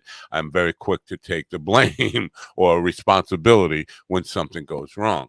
On the accountability part of it, I think I bear too much. I carry guilt and shame for anything that goes wrong with anything that is under my leadership. In other words, if somebody on my team fails, I will be a martyr for it. I definitely take on too much and walk around not like a victim, but like everything is my fault rather than. Well, let me challenge that thinking if I could for a second. We often use the word responsibility in the same text that we use the word accountability, and they're different. Responsibility is doing something, and usually it's in reaction to something else. Accountability is deciding what I want my life to look like or what I want to be in this situation and what am I going to do about it, and I own it. The simplest definition of accountability is you own it. So let's say you have employees that have problems and you take responsibility for their mistakes. That's responsibility. But accountability says, hey, I talked to that employee and I found out they need help in training. So I'm accountable to creating an opportunity for them to succeed in the future. Rather than just being willing to own their junk, I want to actually proactively create an environment where I'm helping them be their best. So accountability is owning what is necessary to do the best that you can. Responsibility is just responding to things that come up in your situation. So I think I want to challenge you to think beyond that, because when you take the responsible role only, you miss the opportunity to make things better. I have used that word "own it" in the last week several times to somebody I am in a business relationship with, as far as in the creative arts. He's the business manager of the band that I'm with, and he basically we had a date on the calendar for last Thursday, and on Thursday morning he said, no, it moved to next Thursday. And I said, did you mess up? He said, no, look at the text. I said, yeah, I'm aware of the text you sent me that it was at the 10th, but then you called me right after that, and I said, I'm putting this on the calendar on the 10th, and you said, oh, it's the 17th. Oh, I did not do that. And I said to him, good leaders own it. Just own your mistake here, and we can move past this. But you're refusing to own it. Is that what? Because this is a person who habitually doesn't own up doesn't own anything, anything that goes wrong. He doesn't own he's glad to own it when it goes right, but he never owns it when it goes wrong. Well, I But think we can see it in everybody else. It's hard to see in ourselves. That's the whole point of accountability. It's really self-reflection for the purposes of creating the life that you really want. So if you're not happy with your marriage, do you take accountability for that and you go do something about it? If you're not happy with your finances or your health or your relationship with God, do you just complain about it and be angry, or do you go do something about it? And I think that's where we've become as a society. Most people love to complain, get on social media and bitch and moan about everything they can think of and just make it a really negative time. But instead, if we just said, look, stop being a victim. If you don't like something, do something about it. Then they go through those things. Well, I can't, to the government or my parents or my spouse, and they blame or make some excuse. But those things just keep you as a victim. And so if you really want the life you really want, you're going to have to own it, and you're going to have to do something about it. What if you really have lived your life? And now I hate to make it all about me. I feel like I've lived my life. I had the life I wanted.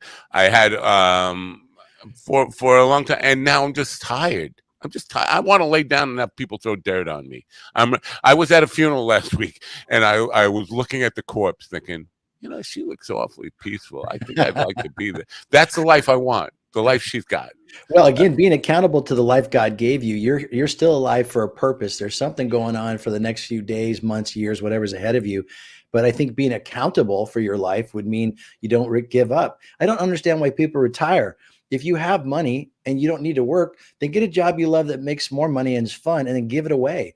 But the idea of just stopping to work where you could be contributing to society, caring for people, helping, connecting with people, it seems kind of a waste. If you have this life, you should do something with it. That too is accountability. I'm sorry. I have to push back on that a tad, because Jimmy Carter, just turned 100. When he retired from his job as president, he went and joined Habitat for Humanity. That was not a job per se. That was a charity. And he did in retirement more good than what most presidents do after they retire from presidenting than probably the other 50 or 40 some odd presidents combined. But he was working and giving back. But that's volunteering. He retired and he was volunteering. Well, the definition of work is not whether you get paid for it. The definition of work is it's not play. Right. Well, then retiring, then I have not stopped working since I've retired, because look at my yard. It looks damn good. That takes work. That's work. That's work. That's right. See, now we have a very different, because I think I have always defined work as play. I never wanted to. I'm very reluctant to do anything that doesn't feel like play to me. And if something became my job, my career, I would try to find a way to make it feel like play. I'm not sure if we are in a major disagreement there, but I've always tried to have that attitude that, you know what, if you're going to do something, and it is, whether it's a vocation or an avocation, basically you should try to make it as fun as possible. Make it feel like play. Yes, yeah. I agree with that. I try to make things as fun as possible. However, sometimes as fun as possible, like the dentist, okay, there's only so much the brain can do, okay, before it becomes delusional. No, yeah. I don't think that's work, though. I don't think going to the dentist is work. Oh, well, for me, it wasn't because I like my dentist, but for my wife, it is a major production. But I want to come back to the book, because the title of the book is Nobody Cares Until You Do. And I kind of see, I have a lot of people in my life who ask me about things in marketing and sales and these kinds of things. And they always come with the questions of, how do I get more sales? How do I attract more listeners? How do I attract more viewers or how do I get more eyes and ears on my product or service? And I'm always quick to say, and when I spot this anyway, that you can't make people buy what you want to sell. You have to deliver something that they need, something that fills a need of theirs. You have to worry about what your customers need and want, not try to get to sell them on what you want them to need. And very often it comes back, well, I'm not going to change what I do. So you're asking me to tell you just do nothing and just hope you get different results. Just keep doing what you're doing. That's what people want to hear. I'm going to push back a tad on that. The people who invented cell phones, we did not need cell phones. Humanity survived a very long time without cell phones. They created that need and texting and so forth to the point where now it seems like a necessity, texting, social media, cell phones. But we survived without them for a good chunk of for a good chunk of the lifespan of humanity. Right.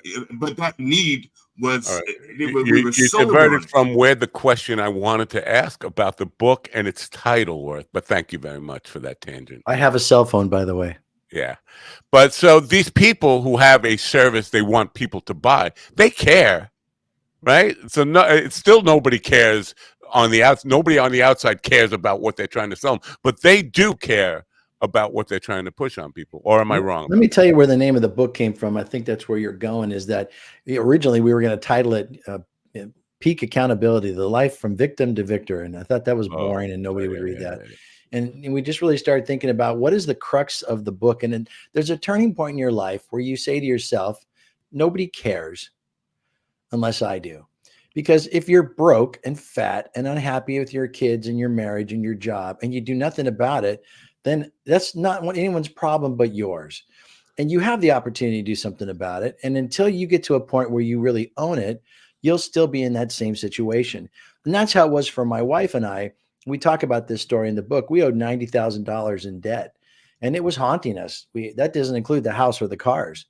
And it was really beating up our marriage and our joy and our lives and the decisions we made. And so we got to a place where we realized, wait, nobody cares. We could still be broke the rest of our lives. No one's crying about it. No one's all worried about us. And we are going to be miserable and frustrated and angry at each other for the rest of our lives, or we're going to own it. And so we did. And we sold our house and we took the equity out of it and we paid off all the debt and we started over. Wow. And we live in this house that we rent today, 4 years later, sharing one car as we rebuild our future so that when I can't work anymore, I'll have enough money to not have to have my kids feed me. And so we're in this quest of living the life we really want. But that was the turning point for us, was really saying to ourselves, hey, man, nobody cares. Get on, get it and own it and fix it. And that's what I definitely agree with that. But it almost suggests that if you do care, and maybe I'm just reading it wrong, if you do care and care enough, that people will respond to that. And I think. No, it's not about whether they respond to it. It's that you'll own it. See, my accountability is to me and my own behavior. People could support me or not. It still didn't change the fact that I had to do it. I mean, I had people saying, don't sell your house. That's ridiculous. Why are you selling your home? Well, there's no plan to get me out of $90,000 in debt, especially in September of that year. As we were thinking about doing this, I got vertigo for 16 days. I never had vertigo in my whole life. It was miserable. You want to throw up all the time. You can't lay down. You can't sit up. You can't work. I thought, Kathy, if I can't work, we're screwed. We owe $90,000. See, that's weird because you called it vertigo. Maybe. What's that? You called it. That's weird because you called it vertigo, and I just called it my first marriage. I want to throw up all the time. I guess it's potato. Right. You say vertigo, I say first marriage. I just feel bad for whoever that woman was. That's all I have to say about that. But so does it matter? Because nobody cares still that I shouldn't say this. I don't know this for a fact, but nobody really cares that you've been able to turn that around. You did own it. Correct. And were able Nobody to turn it does around. care. So nobody will care even if you get stuff straight. Except for me and my wife. And we did it for us. We didn't do it for other people. We looked at our lives and said, are we living the life we really want? And the answer was no. And then we looked at so many categories, and the number one that was eating up everything else was our debt. And so once we got out of debt, we felt the power and authority to go look at the other areas in our life. And we started working on our health, and our finances were squared away so we could look at how we plan for the future and go to marriage counseling to work through some of the issues we built up through years of stress and fighting, and talking about our faith and our kids, and everything was up for grabs as we analyzed, am I living the life I really want? And then go work on it. And so it was very freeing and very powerful to us. You know what? 2 years ago or three, when I started doing this, because my history is this: I was in radio for most of my youth, and then I was a bad boy on the radio and got blacklisted, and went to work in corporate America. I was financially sound, living a very very good life as far as finances go. In 2019, before the pandemic hit, the company I was working for just went belly up, and I found myself out of work. And I said, "This is the time to do what I always wanted to do." And although I was still going to have a difficult time getting on radio from past history, I decided this was as close to radio as I wanted, and I was living the life I wanted to live. Nice. And I felt very secure in that. But the last couple of years, the anxiety of all the division in America, all the political crazy stuff that's going on, has just driven me into like, what's the purpose of this? And the point I'm getting to is, earlier you said there is still things in your future, and I wake up every day thinking, what is the point of my life? What is the purpose of my life? Am I affecting the world in a better way by doing this? I got into this because I miss radio. But at the end of the day, I look at it like, what is the point of this? And I know I have people who are delivering positive messages to some people. I don't see if those seeds ever take effect on anybody. So it feels like I can't see my purpose. Most people create a vision that they'll never see. You know, most people who create a vision of their life and the impact it's going to have on the world will never see. Like me with my kids. My daughter's 33 and my son is 22. I'll never know what the ripple effect of their life will be. It's like the boat going through the water. At the very end of the boat, you see just the churning water. But as you go out, this ripple effect goes all the way out to the shore for miles and miles, but you never see it. And so you have to go and live the life you want to live because you believe you're doing the things that are going to not only be the life you want to have at the end as you look back at it, but also have a ripple effect on the world around you, whether it's to your friends, my neighbors, my kids. And I believe there will be a ripple effect, but I will never see the result, not the majority of it. According to your faith, would there not be an afterlife, and would you not know the effect you had on your children's lives in the future? I don't know. The Bible doesn't say whether or not we're going to actually get a list of all the things that have been rippled out. It does say we're going to be accountable to God for the life we live. And it does say that we're going to review the things that we've done, good and bad, with God. But thankfully, what Christ did on the cross is going to stand between the punishment I'd have for the things I blew up versus the things I did right. But I don't know if there'll be a list of things that says, look at here, this is a guy you met at a subway station one day and you helped him pick up his box and you cared for him. I don't know.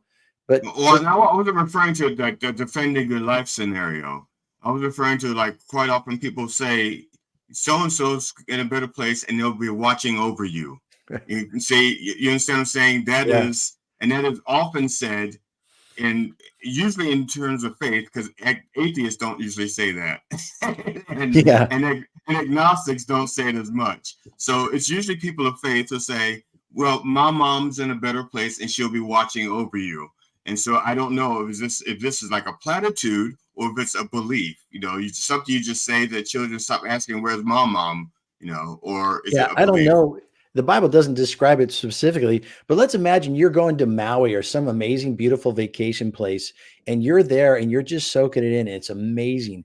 The last thing you're going to do is want to call someone else and talk to them when you're in that moment. You're going to want to be there in that moment. So in my mind, my idea is that when we get to stand before the God of the universe and to be in that presence in heaven, I won't really be thinking about anybody else, but I don't know. So you become selfish once you get to heaven, Nevada. Yeah, I'm selfish now. I'm probably going to stay that way. I'm here. Fuck the family. Wow. Family? I didn't know. Wow. Is faith an essential ingredient to owning it and having accountability? I think it's part of it. It's kind of like leaving out a big part. Like, why would you skip something that is a part essential of who you are? Everyone has some level of faith, even if you don't believe in God. That's your faith that there is no God. Whether you believe in this or that, it's still faith. It takes faith to believe in what you believe in, whether you live it or not. You have a perspective of it. And so people put a faith into there, but what happens is they ignore it, and then there becomes some kind of weird incongruity that I'm not living out all the parts of my life. It'd be like me going to work and pretending I don't have a wife and kids. Well, I have a wife and kids. So to not take it with me is kind of weird. And especially if I have to make decisions in light of my faith, and I push that aside and say, well, my boss wouldn't like if I lived out what I believe. Dude, it's who you are. You can't just stop being who you are. You shouldn't stop being who you are. So I think faith is a big part of our journey that you should own, just like your health, your finances, your marriage, every bit of it. Faith is a difficult subject for me. I have used the term leap of faith quite often in my life, where I have jumped without a safety net and assumed, and I guess this qualifies as faith, that everything would be okay, that I would find a soft landing. And by some miracle, it did. I mean, every time I did that. But now, as I'm getting older, I think I'm more fearful of being brave in that way, taking what I would call a leap of faith and just assuming that everything's going to be okay. And it ends up as being like a major stress, anxiety, rather than just going for what I really, my younger self would have just leaped on an impulse. Yeah. Do you believe in I want to say a God that micromanages? I don't know. I never thought of it in that phrase. I think he's a great delegator. He gives us complete freedom to live the life that we want. And your boss at your company who stood over you and continually told you were doing it wrong was annoying. God's definitely not that way. He's described as a loving father, but a father lets his children make mistakes and blow it and go and do their own thing. And yet as a loving father, he welcomes us back when we're ready to come back to him. So I don't think he's a micromanager. I just want you was talking about about faith, and if you choose not to believe, that's still your faith. Because I believe it was the Apostle Neil Peart who said, if you choose not to decide, you still have made a choice. Yeah. Yes. Yes. It was Apostle. Yes. It was Apostle Neil Peart. Yeah. But go ahead. Finish your thought. Oh, that's it. You're finished. Actually, I wasn't, but that's okay. Go. I think we've come to a place of anger. If you choose to not be a person of where people, if they get angry that you do have something to believe in, and how dare you? It's blame. It's blame. I'm mad at you because you have the audacity to do something I don't believe in. Right. But think of how rude that is. If you decide to eat a cheeseburger and I'm a vegan, for me to punch you in the mouth because you're enjoying a hamburger, or for you to decide, I don't want to be married. It's not for me. And I constantly belittle you for never getting married. I mean, just people, the audacity of us to spend all our time judging other people for their lives. Look, I got a hard enough time not screwing up my own life. I do not need to spend any time worrying about how other people take care of their life. Yeah, I agree.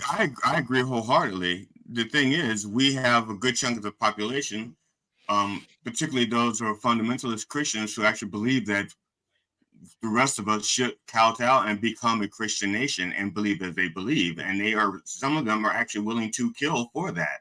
I think I'll let you respond to that, but I think I've met a number of atheists who have that same zeal of converting you. Like how I insist that you believe what I or don't believe in what I don't believe in, however you want to phrase that. But we look at these other nations around the world that would do that. You either believe what I believe, or I'll mutilate you, or I'll kill you, or whatever. And we've had genocide throughout history. And for us now to do it with a positive spin of having them know Jesus, that's ridiculous.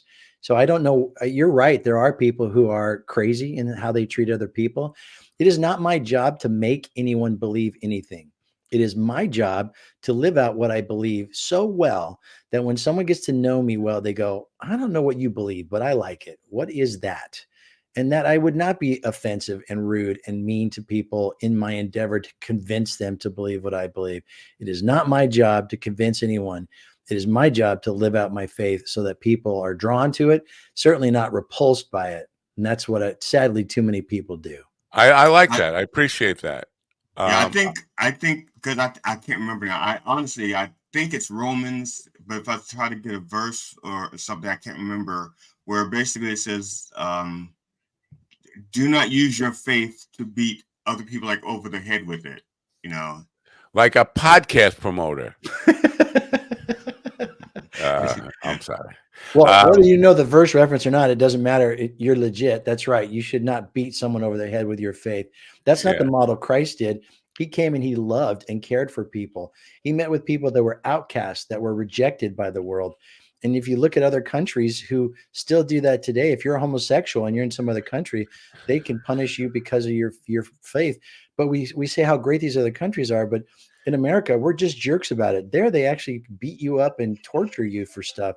And I think we have a sliding scale and all kinds of things. I don't think we do it great, but I think there's an opportunity for those of us who follow Jesus to step up and live a life of integrity and kindness and humility that truly represents Jesus to the world. I totally agree. If you can model it, and that's the best way to be an evangelical or a bumblebee for whatever you believe in spreading is just by action speak louder than words. Yeah. I want to ask you about, because in terms of business leadership, and I watched a video of yours where you talked about allowing people to bring their faith into an organization, or at least I think faith and politics, religion and politics are two areas that are going to divide us quickly. And I think a lot of wars were started on both those terms on religion. And so I'm not sure, and maybe you can elaborate on how that could be a positive thing for a business to encourage people to bring their faith to work, or their beliefs, their ideologies to work. I think it's like anything in your workplace. You have to have a culture of respect and a desire to learn. And if you don't have that, any topic can cause us to fragment. The sales team thinking the marketing team doesn't know what they're doing. They keep giving me bad leads, and now we treat each other poorly. The accounting team making to tell the sales guys, you can't spend so much on dinner. The HR people telling us what we can say and not say. And we can silo things out, not even talking about religion or politics. So if we don't build a culture where people can actually be honest and vulnerable and real, then we have like this kind of tension that no matter what the topic it is, I'm irritated with you. So the first step is to create a place where people feel safe to be able to speak what is truly on their minds. So they're willing to say, hey, I think we're spending too much money in this category. Hey, I think we're treating this customer poorly. Hey, I think this sales guy's out of control. Or, hey, we shouldn't do this because that's not honest.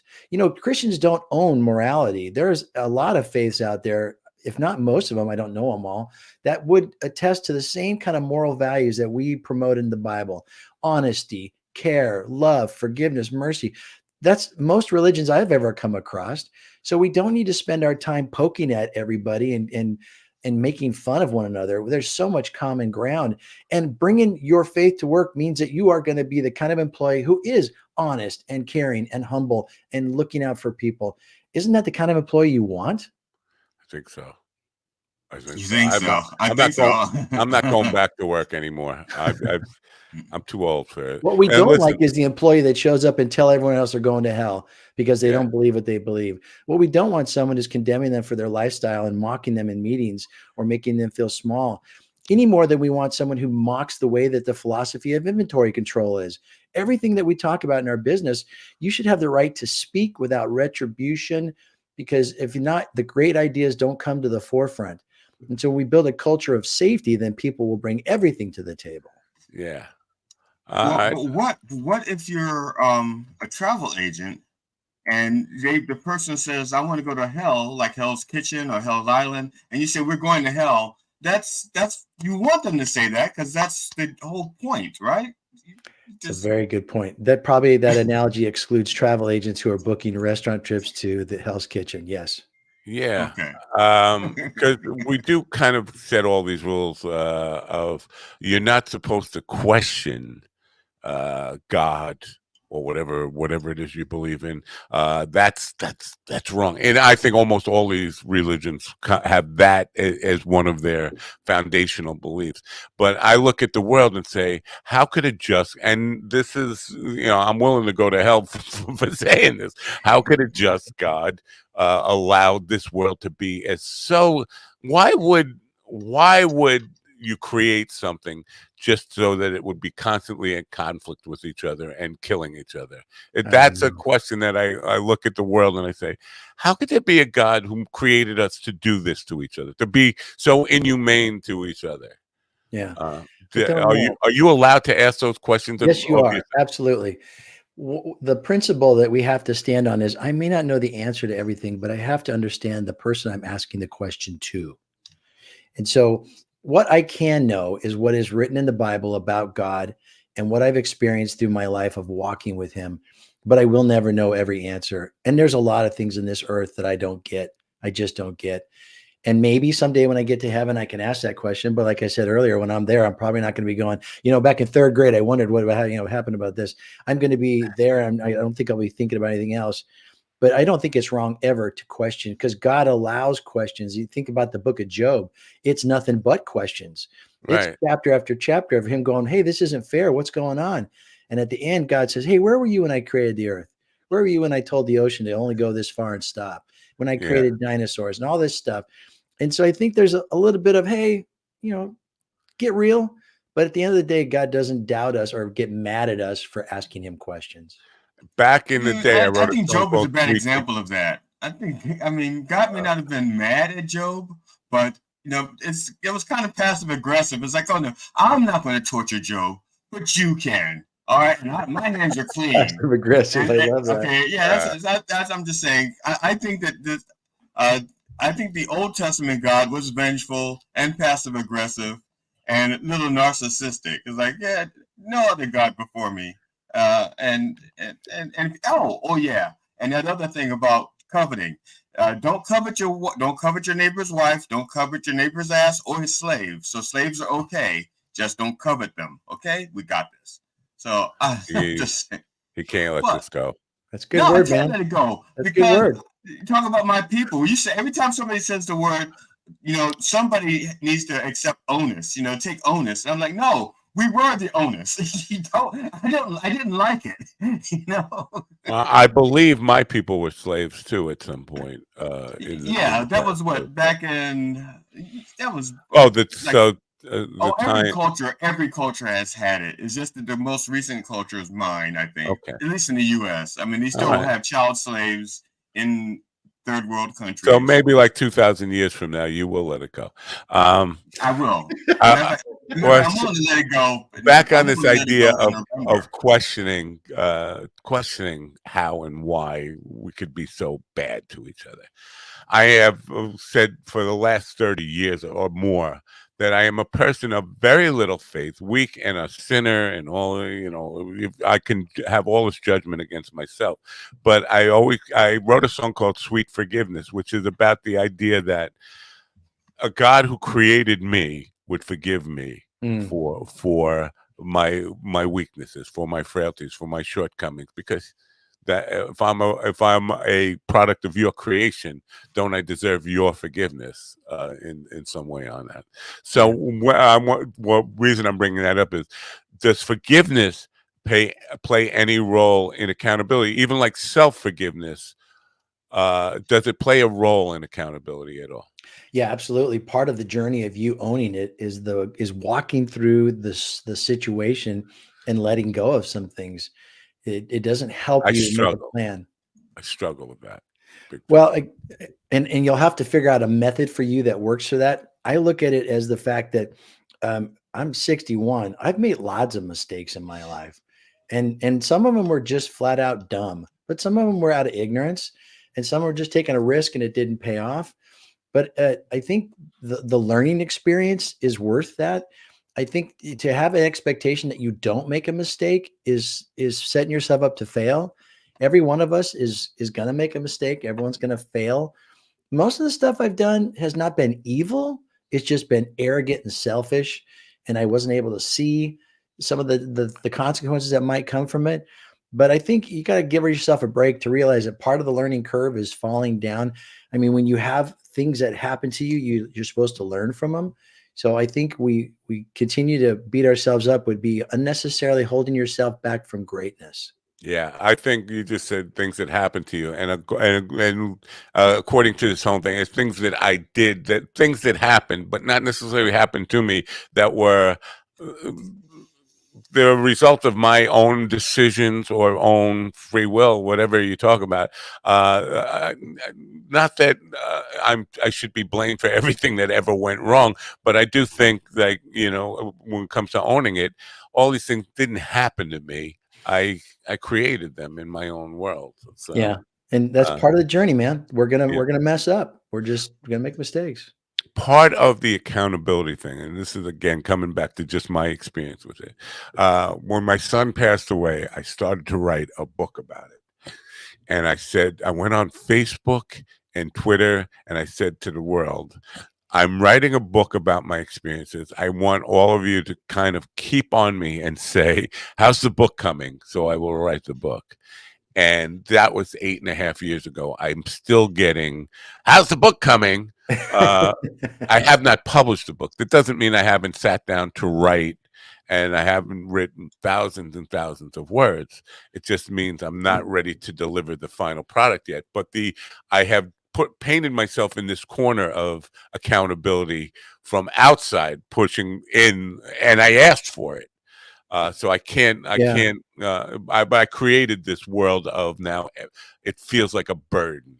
Well, that's a great example of where we always tell in the book that no one can hold anyone accountable, because you say to the whole community, hey, you know, hold me accountable. I'm going to write this book. I'm telling you, I'm going to write this book.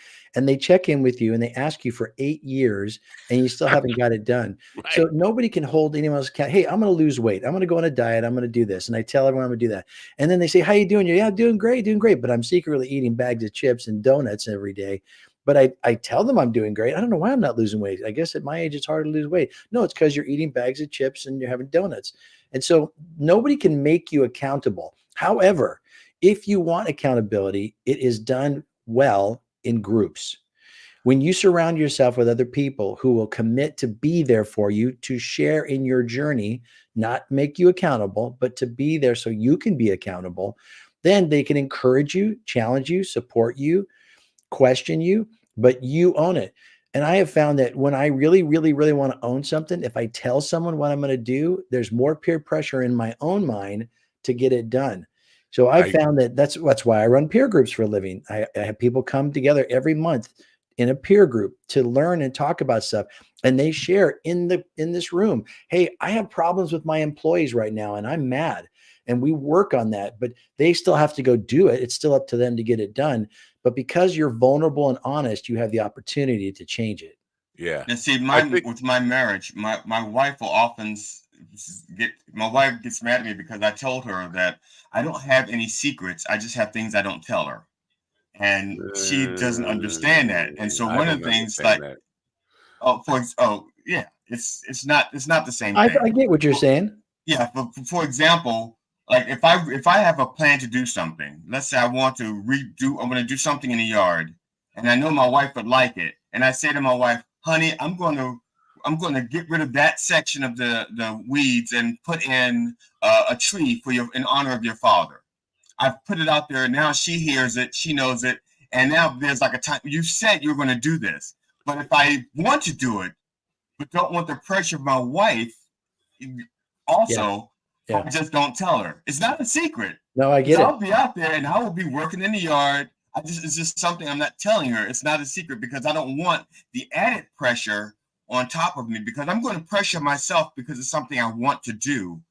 I don't want other people knowing about it because I don't want their pressure as well. Yeah, now that makes a lot of sense. But pressure is the key word here. I think it's pressure we put upon ourselves, and then asking for other people to pile on. We don't need external pressure to Ron's point. Well, even if you don't look at it as pressure, I don't need to remind her. Because to be honest, it's not like my wife I don't feel I'm using pressure to make it easier for other people.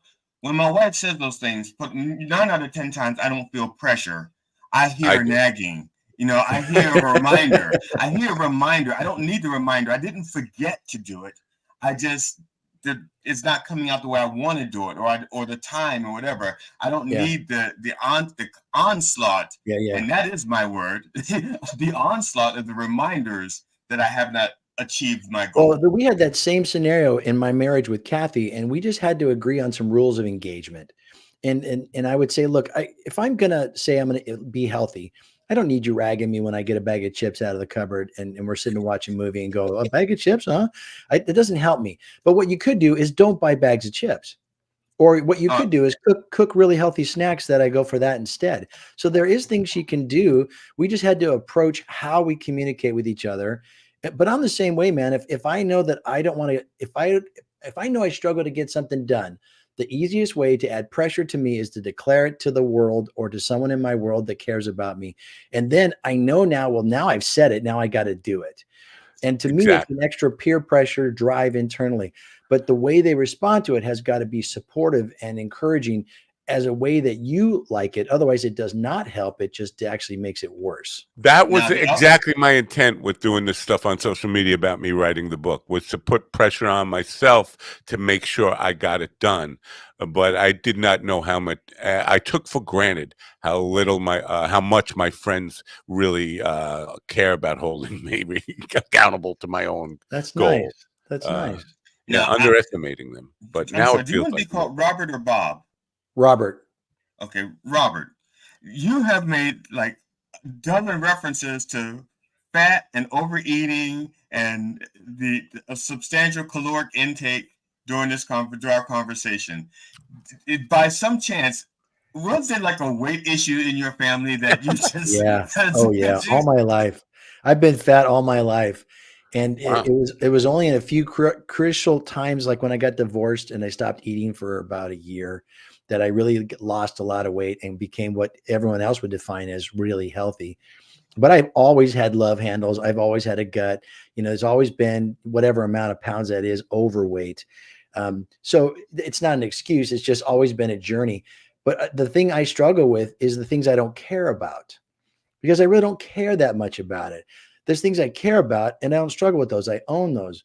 But the ones that I go, you know, I'm lazy is really what it comes down to. I've really been becoming aware of how laziness affects my life.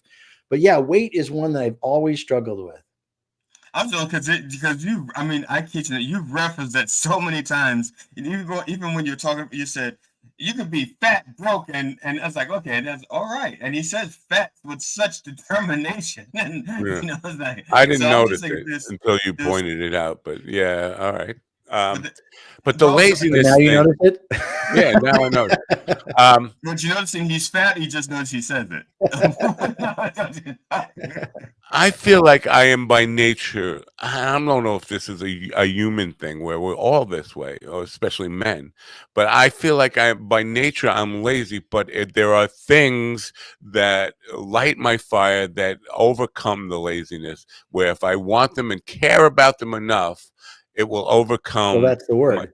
You care about it enough. Right. You want it enough, but then you're not lazy at that point. You're driven by something. Right. It's the laziness that says, look, I know how to eat. I know what healthy food looks like. I know what bad food looks like. There's no mystery to that. And if I want to go out and have a couple beers with my friends, I know how many calories are in a couple beers. But if I have 6 beers with my friends, I know that not only is a lot of calories, but that breaks down any resistance to not having pizza and ice cream with it later on. So, you know, you make decisions out of laziness, you're going to inherit the result. And I feel too many times when it comes to our money, our marriage, our faith, whatever, it's just laziness. Like, I know I should do it. It's clearly right there, but I don't want to do it. And that's lazy. Right. For me, it's not lazy. For me, it's the worst part is that after 6 beers, I think I'm sexy. That's the worst part. That's my wife said stop. I think you're mistaking beers with hallucinogens. Let me, because I was going to this place called about caring to overcome your laziness. I think, or in organizational terms, in bands, in companies I've worked for, in any kind of organization, I think I've always had this misleading concept that, and this is where, if you care enough, can you get other people to care about what you care about? And I think in organizations, my biggest frustration is I come in with so much lust and desire to make something a reality, to build something that I think is worthwhile, to assemble a team that is lackadaisical about it or doesn't care as much as I do about it, and try to lead them into a place where they care about something as an initiative as much as I do. And that's where frustration and blame and resentment comes into place. It's just like, why can't I get people to care about what I care about? Well, they can for a moment, but it doesn't last because they're not in the same mindset as you are. You have what they don't have, which is the vision of where you're going. And in most cases, we don't share enough of the vision of where we're going to get people to care. The give a damn factor is very low in society, whether that's at work or in our communities. We all know there's homeless people. We see them, we drive by them all the time. And yet, what's the give a damn factor? You can either look at it as an irritation or you can embrace it, but you're not embracing it because you don't have the vision of what it could be. A leader's number one job is to create a clear and compelling vision so that other people will join in the effort. It's clear and compelling. Perfect answer to where I want to go next, because a lot of the times I don't have the clarity of that outcome of where the vision leads to. It's a little bit clouded in my own mind. I know I'm headed for something better than what exists now, but I can't really paint a good picture with clarity of the vision because I'm not really clear on it myself. Sometimes we have to create clear and compelling short visions towards a longer vision because we don't really know. It's like your book. You knew parts of it that you wanted to do because you felt it here, and those probably came out a lot easier. But until you have a vision of why you're writing this book, you will never release this book, because you have to have a vision of not getting the book done, but of changing someone's life by reading it because of their own tragedy they went through and setting them free. And when I wrote this book with my friend Salem Thine, we spent almost $100,000 of our own money to get this thing published.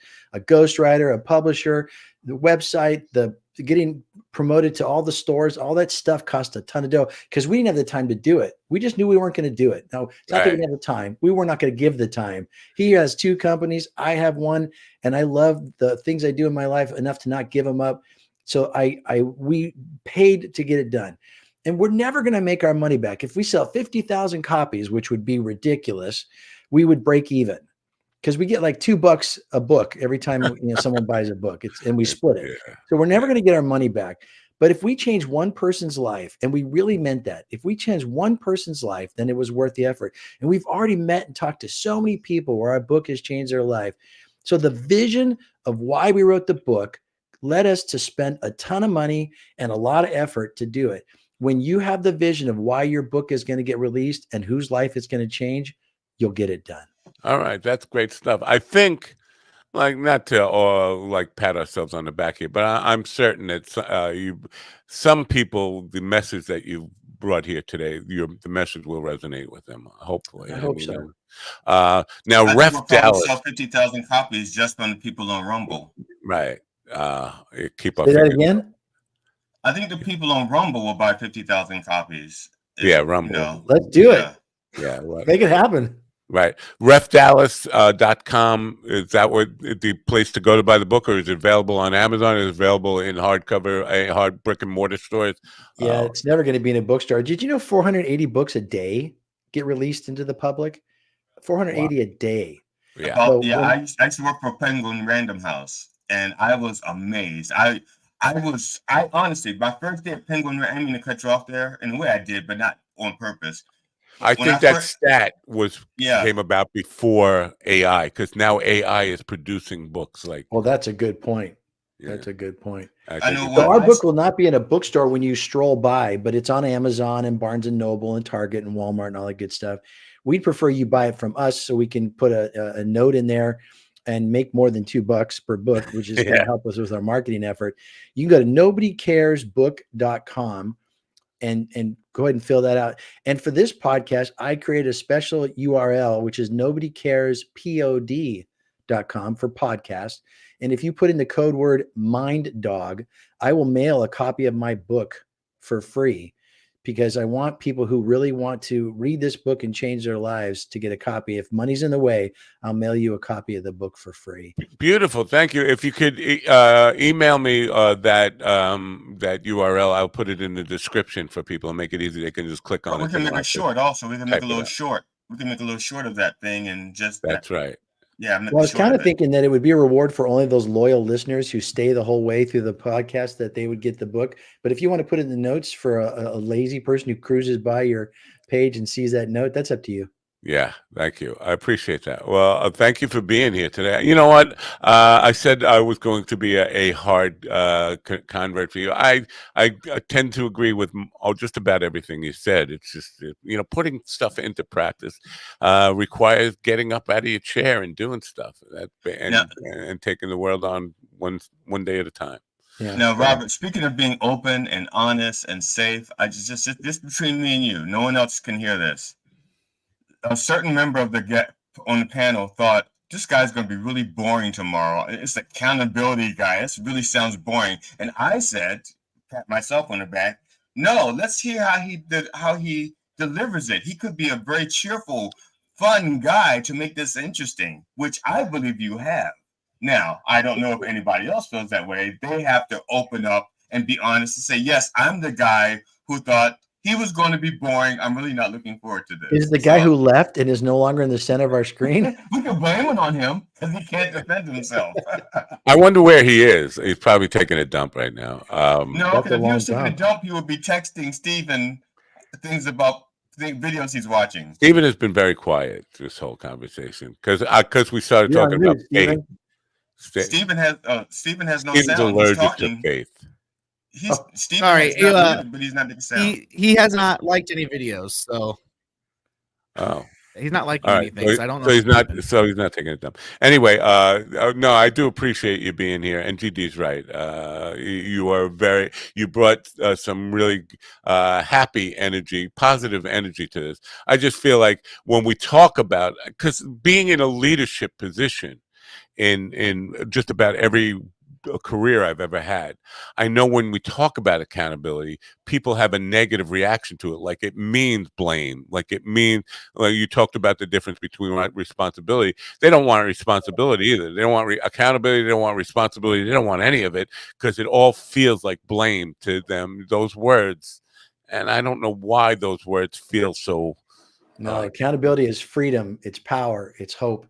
It's opportunities to make the life you really want. That's why we wrote the book. So if you think about accountability like that, get the book and see the difference. All right, let me take the book out before we say goodbye to you because it always leaves a hole in the screen. I do appreciate you getting up and being part of it, and I do hope people will check out the book. I can promise you, I will read the book in its entirety, and we'll see if it makes a difference in my life. Yeah, then contact me when you've done that. You can go to my website, and there's a page. You can just send me a note. I'd love to talk to you more. I will do that, and you know what? Hopefully, I live long enough that people will be able to see a change in me modeling it, not just talking about. Yeah, it was a great book. Go publish your son's book. Go publish that book about your son. I think that's exciting. I hope you do that, brother. You know what? Thank you. I'm going to do that. Good. I'm going to do that. Thank you for being here. Now, Robert, you need to text him every day and say, how's that book coming? How's that book coming along? How's that book, Matt? How's that book coming along, Matt? Well, I'll tell you what, since I wrote a book, I have had experience. If you want to talk about some pieces of that to give you motivation and focus, call me up. Let's chat. And I'll tell you some of the things I went through that helped me get it done. Believe me, I talk to authors every day. I know the struggles, but I probably take you up on that. You might get a phone call from me like, "Who is this?" Matt Apple from Coffee with the Dog. Man, I'm on chapter 8 again. By the third call, you're going to regret it. By the third call, you're going to look at the caller ID and go, "No, that's my brother calling you up at 2:00 in the morning, drunk." Those are the ones you're gonna. Anyway, thank you, Robert. You've been great. Thank you. Right, have a thanks, great guys. And good luck with weight loss. Yeah. refdallas.com, folks. Now is Ron coming back? Was Ron just hiding out because he's scared of faith too, like Steven is? I'm not scared of faith. What are you doing? I'm You trying are. to fix it. You're unfixing what I fix. Don't touch it. I'll do it. How about No, I that? can't trust you. Well, I have to be responsible for my own square or All right. rectangle. Okay. Take ownership of it. Yes, I'm taking ownership for my rectangle. I didn't want it there. I was putting it there. But you're trying to take over and be All right. accountable. Forget Well, that. you are. You definitely are overasserting yourself here. You actually. What the hell? Am I over asserting or just asserting I don't know. You're like a podcast promoter. The reason I keep bringing up these podcast promoters is they are worse than religious, like Jehovah's Worse Witnesses. than Mormons coming to your door? Worse than Jehovah's Witnesses. They don't take no thank you for an answer. They just, and I got 8 of them right now I'm dealing with at once because I posted yesterday's episode and Share Your Podcast group on Facebook, and all these podcasts. They come out of the woodwork, like you say, I want to grow organically. I don't want your promotion services. I don't want to entice people to come here. I want people to find us on their own because we are offering something that they are interested in. It's slow but steady. It's the slow but steady wins the race. Yeah. So do we really have any idea what happened to Ron? I mean, I'm a little concerned now. No, I really don't know what happened to him. It's his birthday. He's a grown-ass man. If he wants to blow out candles in the middle of the day, fine. He's a grown man. I hope he's all right. Maybe I should just take him out of the loop altogether here until he comes back, or if he comes, that's so people don't have to look at like a blurry screen, because his screen was quite blurry. Now, can we do something? Can we like override his screen? Can we put it back and then put an icon or an avatar in there or something that he wouldn't? I could do that, but that requires work, and we've already established here, I'm lazy, and I do have to work on my book. Oh yeah, I have 2 books. You could probably work on your book 2 hours a day if you weren't doing this show. That's a fair point. I have 2 books that haven't been published.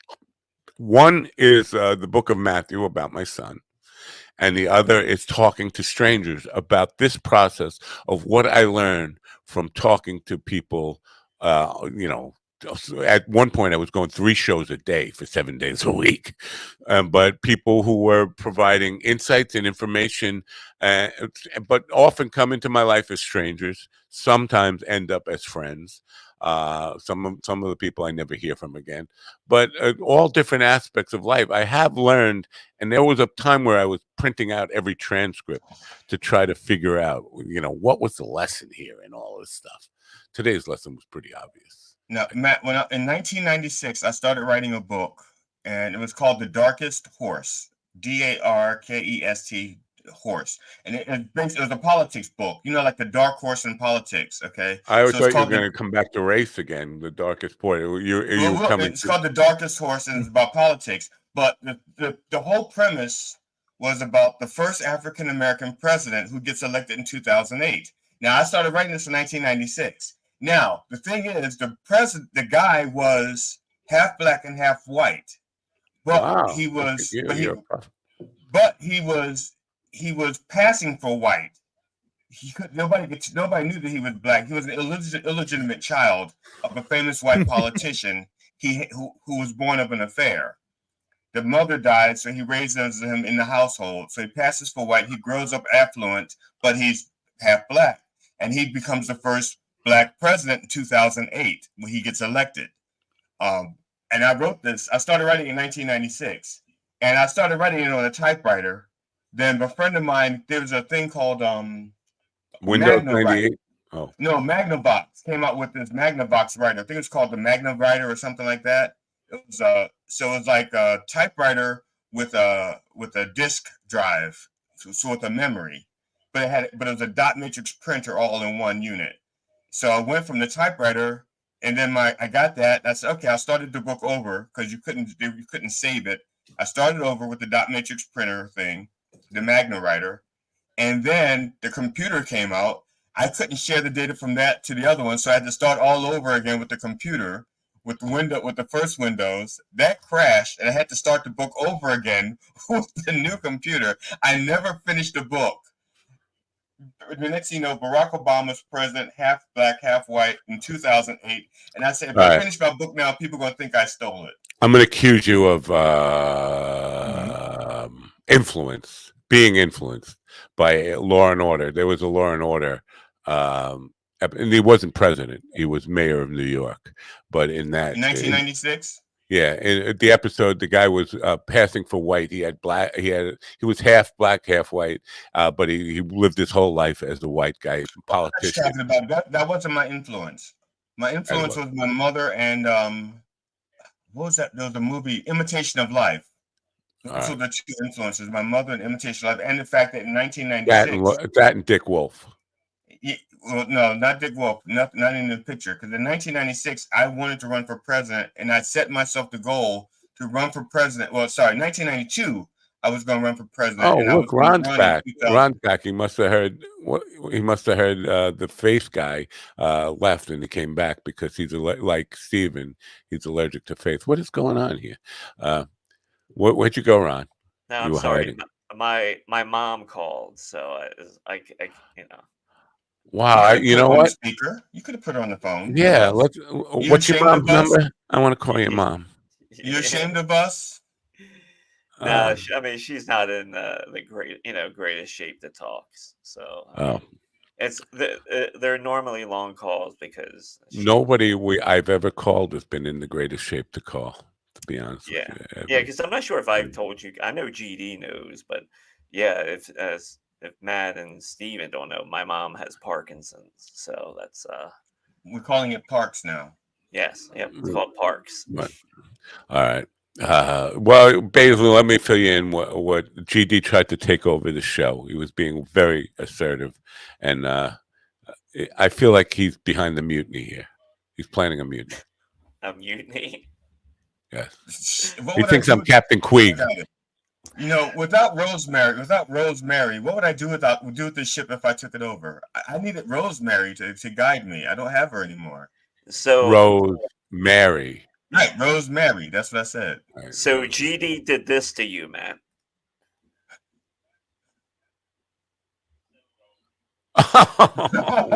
Damn it. Why? Why?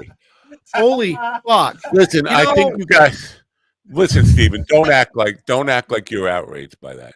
I'm not outraged by it. I'm impressed.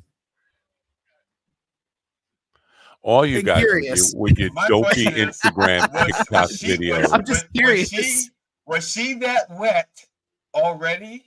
Or was it the bottle was that lubricated? I have gotten to the point where if I get a text from you guys, I will delete it immediately. I'm not looking. She's doing the Lord's work. That's all. Now, what was it? Because I noticed I think that was Corona Light. There was no label on there. It's a Corona. How do you know? There was no label on it. I mean, it's. Honestly, I thought it was a Miller High Life.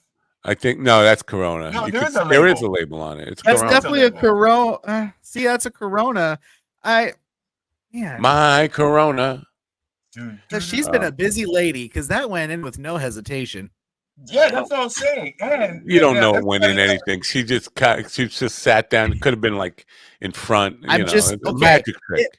The perception is it went in without any hesitation. I'm just saying David Copperfield has competition. That's all I'm saying. That's one of those tricks where that's going to be the next election. That's going to be the next election. The person whoever's running is going to be doing that. Look at Mr. Optimist here. The next that's going to be the next TikTok challenge. The next TikTok challenge. Hey, do you want health benefits? Go pick up a beer bottle with your. Yeah. All right. What is she going to? The thing is, everybody since that's a Corona, everybody knows you ingest a Corona with a lime. Did she already have the lime up there, or is she going to add the lime later? That's inquiring minds want to know. Yeah. Do you have her Instagram address? Can you ask her that for me, Ron? Because I'm not going to fuck up my algorithms reaching out to her. I can just send you the video. No. Ask her. Please, if you do send them the video, do not do it in a group text that includes me. That's all I'm saying. No, if you send it to me, please put it in the group text. That way I can say, no, honey, he sent it to everybody. I think it's a show. I want to call it a show. I don't know if it has been a show. Ron, you got big plans what are you doing for your birthday? You doing anything? Probably. I mean, it's a Wednesday night. So you get butt stuff for your birthday? Yeah, blowjob. Yeah. We'll have some fun. I mean, we had some fun this morning. Wait, how does Wednesday equate to a blowjob? I did not get it. He said it's a Wednesday night, and you said, "Oh, blowjob." Right. Well, here's the deal. Wednesday, W-I-N-D, Wednesday, W-I-N-D, blow job. Come on, you have to be able to follow through the logic. It's Wednesday, like weddings day, not Wednesday. Or Woden's Day. Okay, and Woden makes the wind blow, and blow goes the job. Okay, it's the same thing. You just have to follow along, man. That's it. It's not logical. It doesn't make any sense. It was very logical. So tomorrow, you're not far enough on the spectrum to get it. There's a show tomorrow, unfortunately. What's his name? Jason Pike. He's a soldier. And I think he might come on the program in uniform. I don't know. All his pictures are him in uniform. Let me see. What the hell the day is tomorrow anyway? It's a day, right? Jason Pike. I know we have more than him scheduled, though. I don't know. So, yeah. So it might be another day for Ron to run away, unfortunately, and not hear the sermon or the message that you're supposed to get when you sign up for this program. You're supposed to learn something. We're here to deliver a message of hope to the people. Well, I think we did deliver a message. That young lovely lady showed us that she can deliver things in different ways. She's truly one of God's saviors. All right. I don't know if she's one of God's saviors, but she could be one of mine. She could be one of mine. Yeah, A Soldier Against All Odds is the title of tomorrow's show. Jason Pike. Tonight I have a show with Coach Ronnie Lowe. She's been on this program. I don't know if you recall. She's a life coach, Ronnie Loiza. She's been on this program. She's scheduled tonight because she doesn't want to deal with you guys anymore. You know what? I know what I want for my birthday now. I want to be able to be sitting on my couch, and my wife comes out from the kitchen and into the living room, and she lifts her legs and she just drops out a nice cold. It won't be cold, but it will be lukewarm. It'll be room temperature at least, womb temperature. Womb temperature. Yeah, I think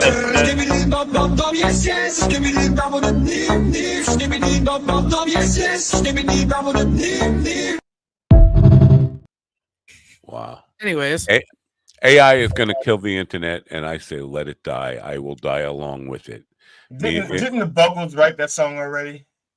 AI killed the internet. Wasn't that the I just Buggles? wish AI would kill the world like they said it was going to, but no, instead it just makes stupid fucking videos and makes Barack Obama talk about dick. Like, come on. Do something. GD has sent me into a fucking I'm trying to remember the actual name of the band that did a video killed the radio star. It wasn't the Buggles? No, it wasn't the Bubble. It was something like Buggles? Buggles. Buggles. Yeah, that's what I said, Buggles. I thought you said Bumbles. Oh, thank you. My lips are big, but not that big. They do separate for that sound. Buggles. Right. Steven, what happened? I left for a little bit, and it's like GD just abused Matt. Yeah, you left, and it just turned into. I mean, honestly, I was kind of just sitting over here touching myself as it went down, but I mean, it got bad. It got bad. All right. Are we First done? of all, Matt gets as good as he gets. He's not a helpless flower, that needs protecting. Leave his flower alone. He's not one of the women that Trump needs to protect. Matt Matt can give as good as he gets, or something like that. I don't give nothing. I'm just happy to see it because he seems madder than when I was putting YouTube comments up as Amanda Poe.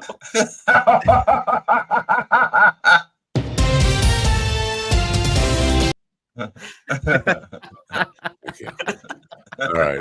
I think it's time to say goodbye. Do you have any parting messages for Barbara Eden, who is watching the program right now from her hospice? Barbara, today's Ron's birthday, so if you can, send him a DM or JB, whatever.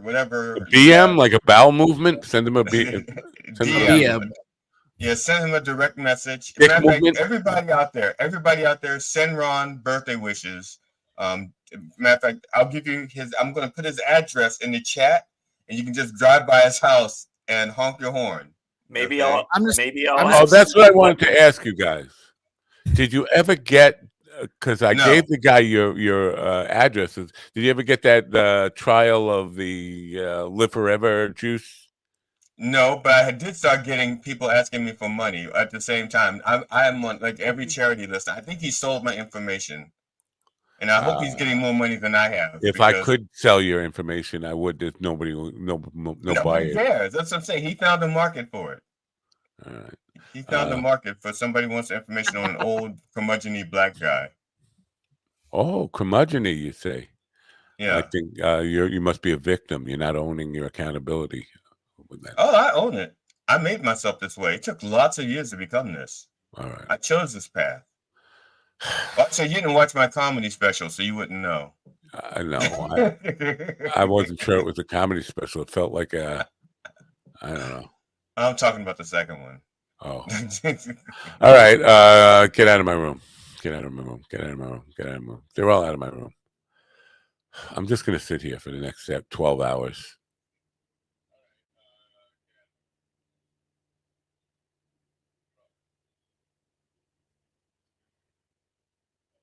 You thought I was kidding. I'm not kidding. Well, I am kidding. All right. We have a show tomorrow with a soldier. Jason Pike will be here. If I'm still alive, then I will say hello to you in a very disgruntled, complaining, ranting. I will rant for 20 minutes tomorrow. But until then, see me tonight with Ronnie on Mind Dog TV at 8 p.m. tonight. Otherwise, get out of my room, all of you. Go and turn on your radio. Enjoy your day. Bye for now.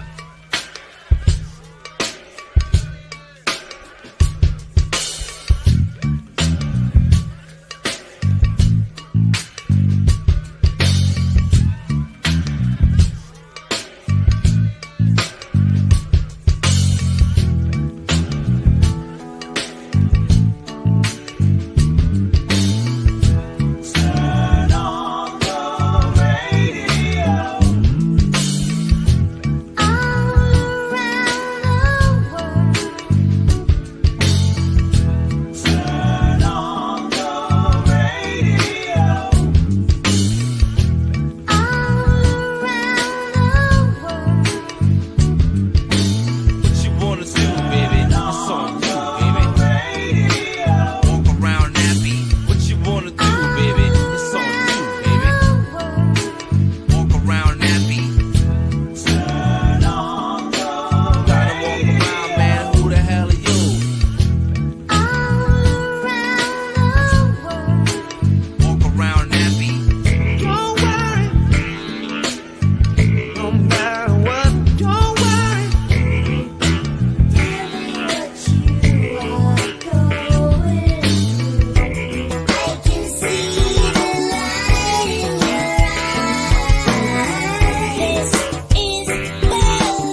listen to me, listen to me now.